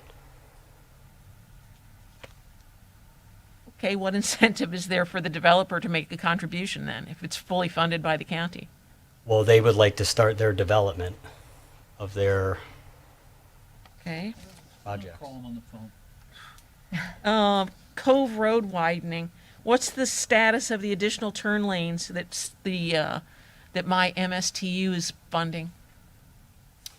Traffic has been working on that project diligently. They have to work with the DOT because they're connecting to a county road or a state roadway, being State Road 76. But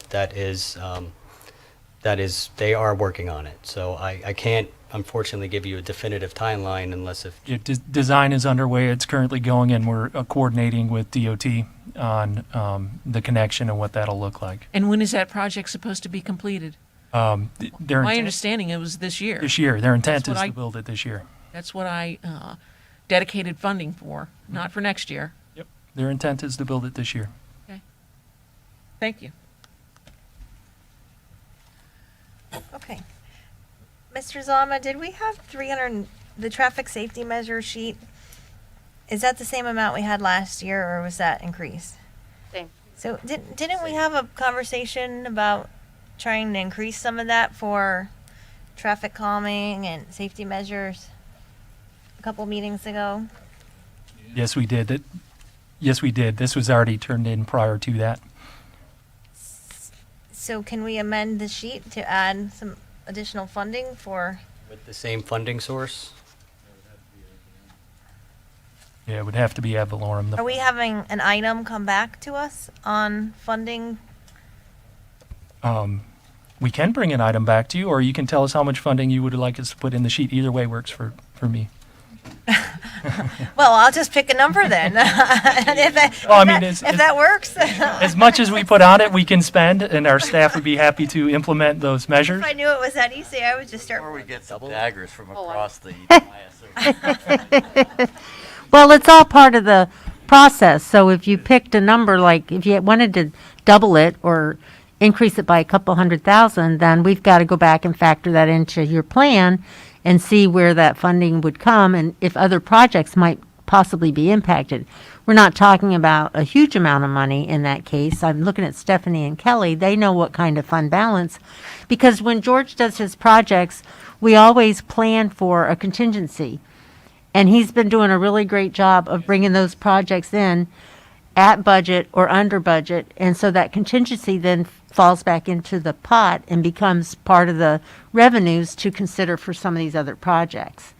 So if the number, I don't know, Jim, if you've got a number in your head that it should be or what you would be comfortable with. I mean, Don't know how many requests we're going to get, but what we can do is if we set it at 500,000, say, once that money's gone, the money's gone, and there's going to be, requests that go above and beyond that.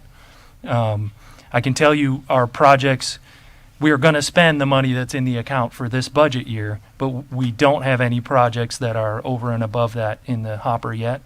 Do you know how many of the requests, because we know it's woefully underfunded. We already, I think, all agreed upon that. Well, why don't we bring it back to you? Do you want to decide it today? We will. Today's the day. Commissioner Smith, do you have the magic number? No, so I have a recommendation or an idea. Yeah. So Taryn just threw out an option, or we could produce a number. So what you're saying is carry forward money that wasn't spent this year could be allocated?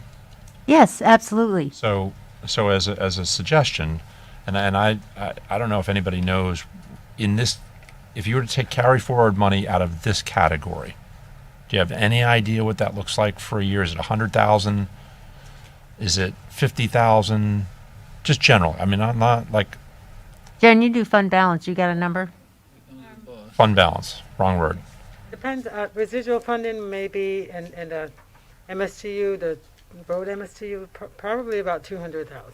So one suggestion could be, instead of allocating additional ad valorem, you could just say, you've got, what's the number right now you've got in there? You've got 300. So you've got 350. Oh, 350. 350 there now, which will take 8 months to spend, 6 months to spend. By the time we do carry for Fund balance. fund balance when? September? February. February? Why am I way off on that? You could take that fund balance and dedicate out of that category to that line item, whatever the number may be. If it's 100,000, 100,000 more goes in. If it's 200,000, the 200,000 goes in without disrupting or adding to. The other option is you just say, no, look, we'd like to double it and figure out where, at the end of the day, you're gonna keep track of any additions and deletions that we do through the course of this and the budget process, Yes. right? So you'll see at the end of the budget process, either in September or in February. when? For fund balance? No. Oh, your budget, it's in September. So you'll see in September a sheet that'll say we added this, this, and this throughout the course of the budget process. If you decide you want to just double it, now's the time to say we'd like to put another 350,000 in there, and we'll deal with that come September. Or you do a policy discussion that says we allocate funds that are fund balance from this category to the end of this end of the year, and those get automatically dedicated or carried forward to that one line item. Yeah, we could put it in the fiscal policy. Commissioner Camping? Thank you. I think this conversation about safety measures comes up periodically throughout the year when a group of residents come from a neighborhood and have an issue, and then we all have to go through it. We just had this conversation recently when we had the agenda item where we talked about safety measures with Luke, and I, for one, raised my hand and said that I have a strategy for at least my district, which I assume all of you will have, to create safety calming and traffic safety measures. So 350, if you're talking traffic signals, then obviously 350 is nothing. But if you're talking speed tables and elevated crosswalks and things like that, 350 can sort of go relatively far. But the next time, I know that you're still looking for a traffic signal at South River on Canner, correct? That has a sheet. Its own separate sheet for that? Okay, so traffic lights, but I mean, I think we should elevate that number today because traffic safety is one of our primary concerns, and 350, when we look at what other categories we've budgeted 350 for traffic safety, which on my list of priorities as a commissioner is probably number 2. So if you guys are fine with that, then I'll use up to 350 and you guys can figure out a strategy You could tell where that was going. for next February. I think that number should at least be rounded up to double. And those of us that support it are entitled to use it. So, do you want a motion? I'll make a motion that we double that number. And will you add the other, that whatever's not used gets allocated to that? I don't know what you mean. Fund balance? Fund balance. Yeah, it's got to be one or the other. I mean, unless you're looking to get that budget up to more than 700,000, which is what you would be doubling it to. You're going to spend it. Well, I don't. Well, here's the thing. I mean, I like what Ms. Krista said that, and I completely agree, that not just Mr. Zama, but many of our people, if there's contingency budgets in place and you bring the project in at budget or below budget, that's where the funding stream can come from. But if you don't say now that we'd want to make it 700,000, then when those residual dollars come back from projects that weren't used, they're not going to go to this because you're not going to be looking to fill this void. It needs to have a number. Before Dawn says something? Yes. One other little piece of historical, I think, from what I remember. We created a sustainable fund probably 10, 12 years ago. I think we funded that with like $500,000 or something at the time, and that got consumed just like that. And it was never enough to do all of our 5 districts that we all had problems in. So whether it's 700 or 600 or 500, it'll be one of those things that if there's an organized list and not dissimilar to everything else we try to catch up to, it's not like you'll catch up in one bite. It will kind of keep on going.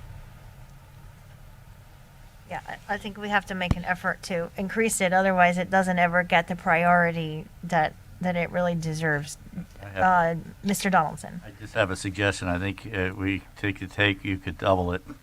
And following similar to Commissioner Smith's suggestion that the budget for this year for next year would start out at 700,000. And if there's fund balance available, it could be increased with a goal to getting that up to 200,000 per district per year. And whatever isn't used, it just always stays at that number. And if you don't use that number, then that money would go and be reallocated to other projects. But you could just keep it at 200 grand a year as a goal, but this year it'd be 700,000 if we could get fund balance by February to bring it up. If that can be achieved, then you could meet that goal of at least having each district would have a uniform amount to use.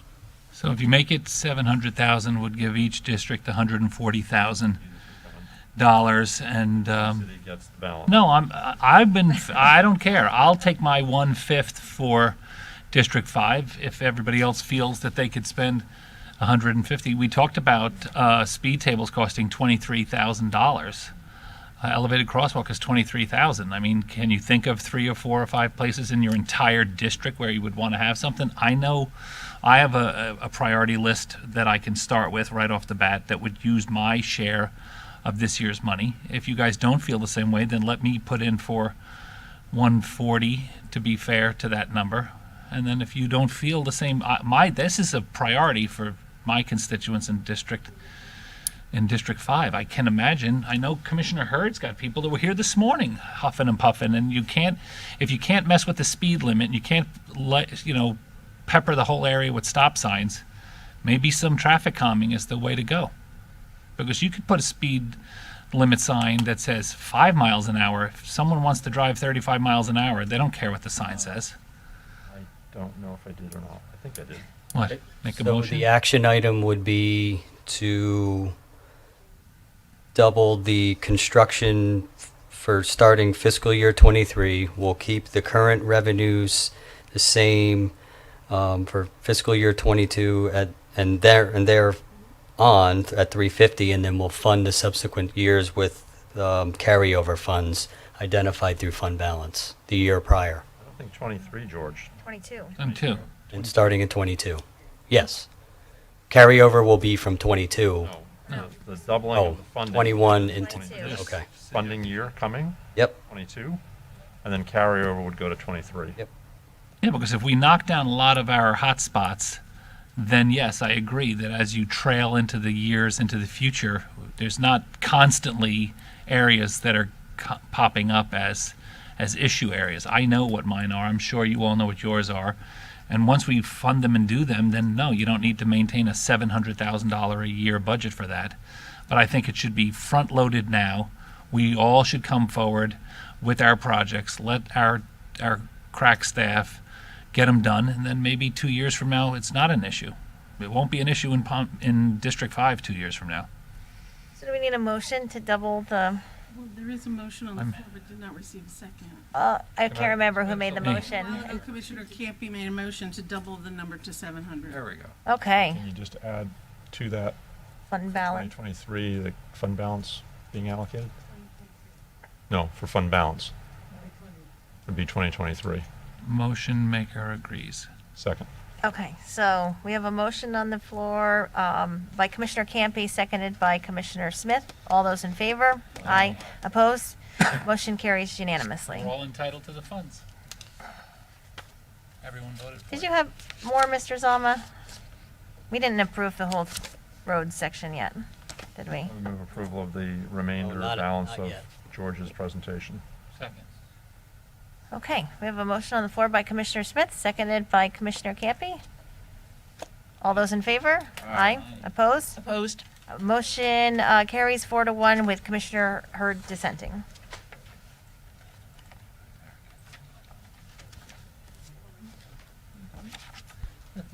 So this is the final Public Works CIP. This is for our stormwater management.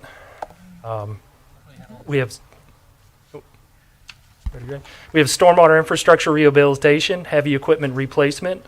We have 2 resilience projects, the Southwest Mockingbird Lane and the Southwest Merritt Way. Palm City Farm stormwater modeling, continuing work. That's construction that comes out of the model. Hope Heights pump station gravity system, that's the match for the FEMA grant. We have the East Fork Creek culvert replacement, which are 2 culverts in East Fork Creek, and then the Danforth Creek bank widening and stabilization project. Do you have any questions about those projects? Commissioner Hurd. Okay, how was Southwest Mockingbird Lane resiliency prioritized for 1.3 million? So Southwest Mockingbird Lane last year was flooded during high tide more than 50 times. The elevation of the road is elevation 1.5, and we're capturing survey that shows the high tides are shooting around 2.1 and even higher when you have storm surge. So that and the Merritt Way project are 2 pilot projects that we are doing design on right now, and this is the construction piece of the those same projects. Those were both identified because they had the very most flooding due to tidal influences in the county. It happens very frequently at both of those places. I'm looking also at the East Fork Creek culvert replacement. That's wholly inside the urban service boundary. It floods constantly. It's a chronic problem, and yet why is this not at the top of our list? It's unfunded. So East Fork, it's unfunded. It's actually in a private neighborhood. They're not pipes that the county maintains. This would be the reason that we want those pipes upsized. They're in Mariner Sands. The reason we want those pipes upsized is because they are restrictions in the system, but we don't currently own them or maintain them. So it is more difficult to prioritize that over other areas that we do maintain and have maintenance responsibility for. We are working with the community. They just did some major improvements to their golf course and some changes to East Fork Creek in the past year. And so I think that we're going to be able to do a project where we collaborate with them, because those pipes are reaching the effective end of their life. So that's our intent, is to collaborate with them when the pipes reach the end of their life, and then replace them with an upsized culvert. And the project that you saw in ecosystems in that same creek to create the stormwater treatment areas, that's going to change the stage and the volume of water that we see, how quickly it gets to that location. So that, and it's also going to do the water quality treatment that'll help us to do the upsizing of those culverts, because we're going to have to permit that.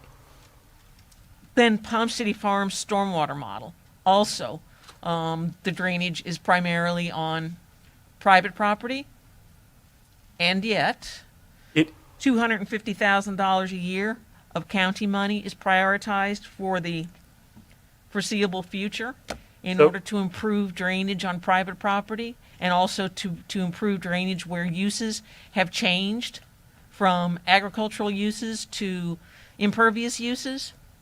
So in Palm City Farms, we're just starting to get some good output from our model. And what that output is showing us, and we modeled in the urban service district all the way to where those creeks outfall. So Danforth Creek outfalls just north of the old Palm City Bridge. We modeled from right where it outfalls into the river all the way back to the headwaters, which are, near Naked Lady Ranch. So there is some urban service district components, and the areas that we're seeing that need to be modified are really restrictions, which are pipe crossings, road crossings, box culverts. Some of them are in public neighborhoods, some of them are in private neighborhoods. The Martin Downs neighborhood is one area that jumped out at us in the Bessie Creek model, that they have some culverts in their community that are properly permitted, but with the information that we know now through this model, they need to be upsized. So this money would be county contribution toward some increased capacity in those systems. And the model's helping us to inform which projects need to be done in which order. We're not there yet with the model, but we're going to end up with a list of projects that and what order they need to be done in. Because the last thing we would want to do is replace a bridge or a culvert upstream and then move the flooding from one location to a new one.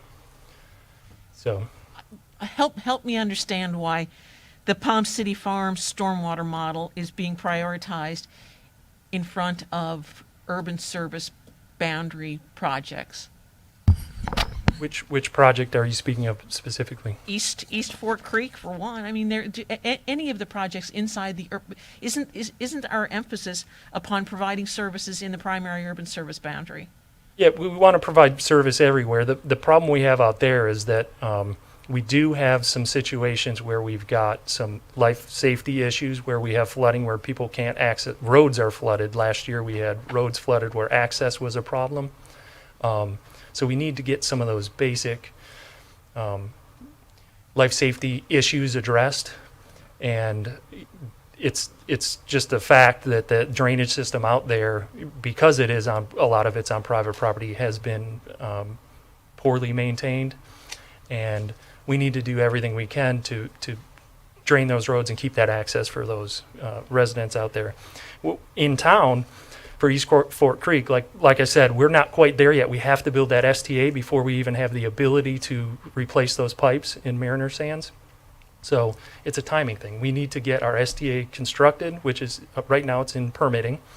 Once it's done permitting, we already have some grants in place to build it, but that's going to be a year to construct that project. Commissioner Hurd, just for a moment, Commissioner Campy, do you have a comment on that topic? Yes. Go ahead. Thank you. I, with all due respect to my colleague, I appreciate the fact that, there's sort of a priority for inside the urban service district, but we collect the property taxes from these residents that live out there. They don't get a lot of other services. There's not a tremendous amount of parks out there.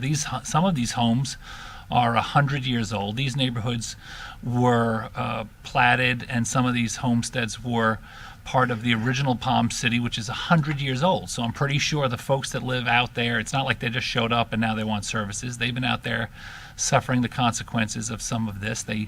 We go to meetings with staff and 300 people show up at the church because they're furious and they want to know where are their tax dollars going, where are their impact fees going. And they have a right to some of these general services. They're not people that just showed up. Some of those neighborhoods are older than some of the neighborhoods that we're talking along US 1. And so we had to do this modeling, and now once this modeling is in place, now it is I believe our responsibility to take the information and start to act upon it. I think the only issue with this East Fork Creek, I thought Mr. Gordon had a legitimate response that it's a timing issue. I mean, if there were projects that you need done that are ready to go, I will make the motion to support those projects being handled. Never get prioritized. Well, I mean, there's a lot of different ways to get prioritization. Part of it is voting to approve these budgets. I mean, they still pass because a majority of the board votes for them, but if you're voting constantly no on these things, but then wanting prioritization, then you should support these sheets. Commissioner Hurd. I'm finished. Okay. You want a motion? Back to the board. Move tentative approval. Okay. A motion by Commissioner Smith, seconded by Commissioner Campy. All those in favor? Aye. Opposed? Opposed. Motion carries 4-1 with Commissioner Hurd dissenting. And we are now on community development.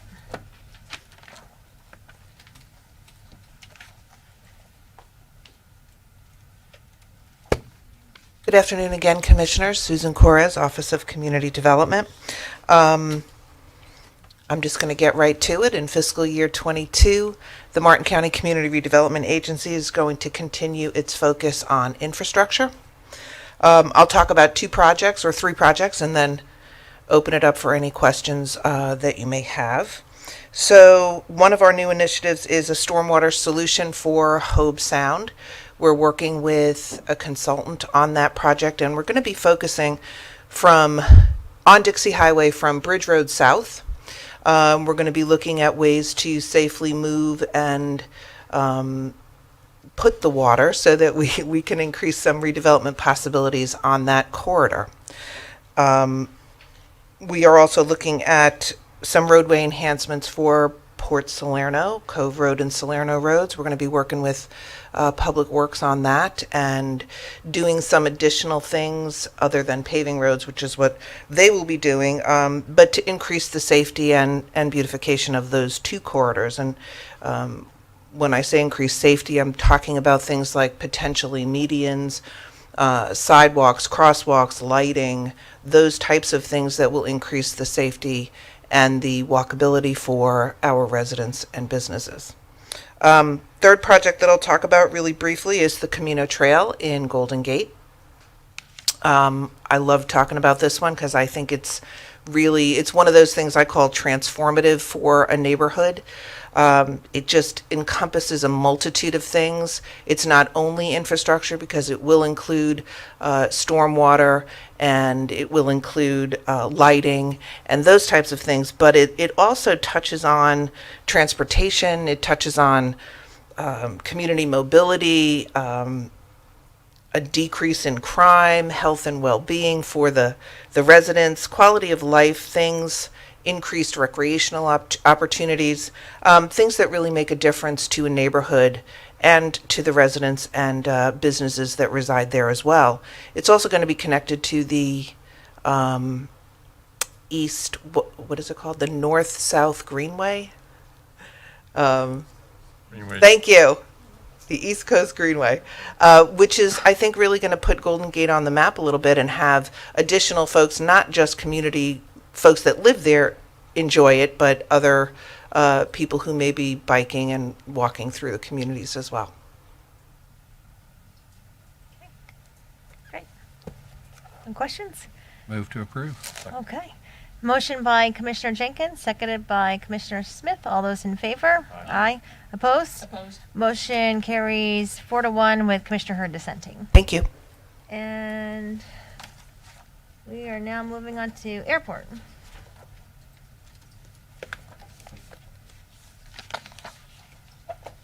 Good afternoon, Sam Carver, Airport Manager.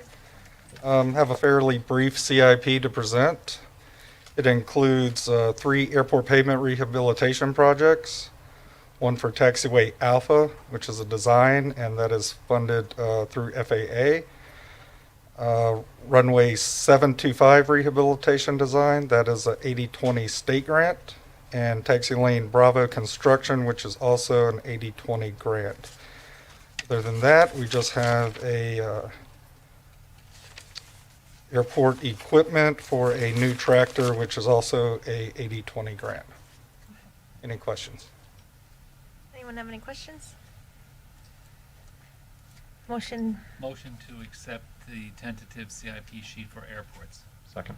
okay, motion by Commissioner Campy, seconded by Commissioner Smith. All those in favor? Aye. Opposed? Motion carries unanimously. Thank you. Solid waste. Now getting into the exciting stuff. Mm-hmm. Probably not. For the record, Sam Emerson, Utilities and Solid Waste Department. But I don't mind talking trash with you. Sam, you're number one in the number two business. Thank you. I've heard you say that before. So I like that line. I appreciate that. Starting with solid waste, there's nothing real exciting. Many of our things are just repeat replacements, equipment renewals and things. I did want to draw your attention to relocation of recycling, vegetative, and public convenience. This has been on for a couple of CIPs now. That was placed, I think, in 2018. We'd like to reduce some of the traffic, improve safety at the transfer station. Currently, we accept recycling and garbage, household garbage, on the same tipping floor. It's starting to get crowded in days when we don't get haul-out trucks sometimes as timely as we need. It's a safety issue. Also trying to reduce the traffic conflicts there. So we're looking at the piece of land just to the east. It's 9.5 acres owned by Waste Management, Inc. Recently, Don and I had a chance to speak with Waste Management officials, and we're preparing a letter of interest to try to get those conversations started. We haven't fully decided what we're going to utilize it for. We've put 3 items there: recycling, vegetative waste processing, and the public convenience. And that's a drop-off area for the public to come in and drop off waste materials into roll-off containers, so they're not in with the traffic at the transfer station. But we haven't fully decided that. We will meet with you individually, as you mentioned this morning, on moving forward with those plans and get everyone's input. Sam, just a moment. Commissioner Smith. Thanks, Sam. That's exactly what I was just going to ask. I think that's exactly what would be great to do, or at least have the opportunity to kind of look at it and, just do some general thinking about how things move, come and go, and where they might go, where they might not go. And I remember years ago, I think you and I went on a tour at the northeast corner or whatever, and there was a recycling area up there that was getting worked on at one point, and how all that fits in and where that fits in, if it fits anymore at all, all that kind of stuff. I'd love to sit down and chat with it anyway. Sure, absolutely. Thanks. Like that. And it's probably time for another tour. I would extend that to any of the commissioners. It's been several years. Greg Schomer's been on board, our solid waste administrator. He's an all-star, one of our all-stars, and he's done a tremendous job in getting that place cleaned up and operations, improved operations there. So we would like to share that with you. That's pretty much all for solid waste. If we could move to... I'm sorry. Let's have a motion for solid waste. Tentative approval. Okay. Second. Okay. We have a motion by Commissioner Smith, seconded by Commissioner Jenkins. All those in favor? Aye. Opposed? Okay. Moving to utilities. Thank you. On the utilities side, I want to thank Jim and George. They did an outstanding job highlighting our septic to sewer program, so I appreciate that. But the key point there, we are coordinating very heavily with Public Works on those projects to schedule the storm drain installs that they're doing, the vacuum sewers, the small diameter force mains for the Connect to Protect, and then also the repaving, resurfacing in those neighborhoods. One thing I wanted to highlight here on the water side is the very last item on the summary, Tropical Farms Water Treatment Plant. We have been having some challenges with our surficial well system in the Tropical Farms area. It's a very poor formation, and we've been rehabbing the shallow wells every year or two, and we keep spending money on rehabbing those, and they're not getting the production that we need. So we are currently under construction with 2 RO wells off Lost River Road near Halpatioke. Those will be coming online to give us some additional RO water. And what we use the surficial for is for stabilization, so increased minerals, and so we're running about a 75-25 blending ratio, 75 RO. And so to keep that water soft, if you will, and stabilized, The less we use on the superficial, the more RO, we get that imbalance. So we need some chemical addition, and this is for a CO2 system to offset that and stabilize the water in lieu of the superficial aquifer. I know that doesn't sound real exciting, but it's... Oh, no, it's great stuff. Commissioner Smith finds it so exciting he has a question. I do. I can't stand it. Sam, have we ever, so the drinking water we produce, right, that everybody has in their tap if they're on Martin County water, has that ever been like, not judged, but put up against the bottled waters that you get at the supermarket that people feel are a lot better quality water because it's in a bottle? And We have not. Historically, local communities have competed in a best tasting drinking water contest. I mean, county has won that award a couple of times, but not against the bottled water. I'm just curious, like, because I hear it, you know, that, oh, that water is much safer than the county water. Really? So I'm just curious, like, has anybody ever done a comparison study about that? I'll Like, research that. I'm not aware of that. safer? Like, I know, I have the same kind of response, trust me. Get some school kids to do it as a science project. Well, Commissioner, I think, the thought process, because I heard that in my own neighborhood when we went to county water from well systems about the chemicals that the county puts in their drinking water, and they didn't want to be exposed to those chemicals. We put so many chemicals in our well water just to make it so that we could drink it. It was amazing to hear them say that. So I think there's this perception that we're adding all these terrible things to the water, and bottled water doesn't have that. Well, it's also nanotechnology. You're right. Yep. Anyway, We'll look into that. Topic for another day. But I've heard that as well. But I've always drank county Had water. to lighten city up water. your Right out of the tap. I don't have an issue with it. And we do an annual consumer confidence report. It really is reporting as required by DEP that indicates our water quality. So that'll be coming out in the immediate future. Chat about it someday. Just, you gave the perfect opportunity. While you're chatting, want to make a motion? Sure, move that we do tentative approval. Second. Okay, we have a motion by Commissioner Smith, seconded by Commissioner Jenkins. All those in favor? Aye. Opposed? Motion carries unanimously. So that looks like we're done with department. Do you, Jennifer, Stephanie, or Kelly have anything to add? Is Yes. Kelly going to get to say anything? Hello. Let's not forget she is the foster parent of the year. Mm-hmm. A couple years ago. Still counts. I'd just like to thank every single department. OMB can be a tough audience, and we really put them through the ringer. And I want to thank every single person in the Office of Management and Budget. Every single member of our budget office was involved in shaping this document, and I'm ready to hand it over to Kelly for the future. Are you winning an award? Yeah. I thought maybe you were. I'm going to be a millennial right now I thought you and were pat becoming myself. accepting. There you go. Sorry, Oh, Jennifer. yeah, that was. Hate mail. There's somebody up. That's it. That's all I got.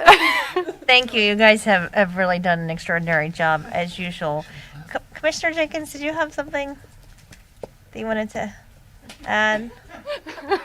I have a commissioner comment, but Okay. there you Okay. All right. Well, I thought you were waving. Okay. Thank you, ladies. I appreciate it. All right. That brings us to the end of the day for 5:05 public comment. And is there any public that would like to speak? No, that actually is a sheriff deputy.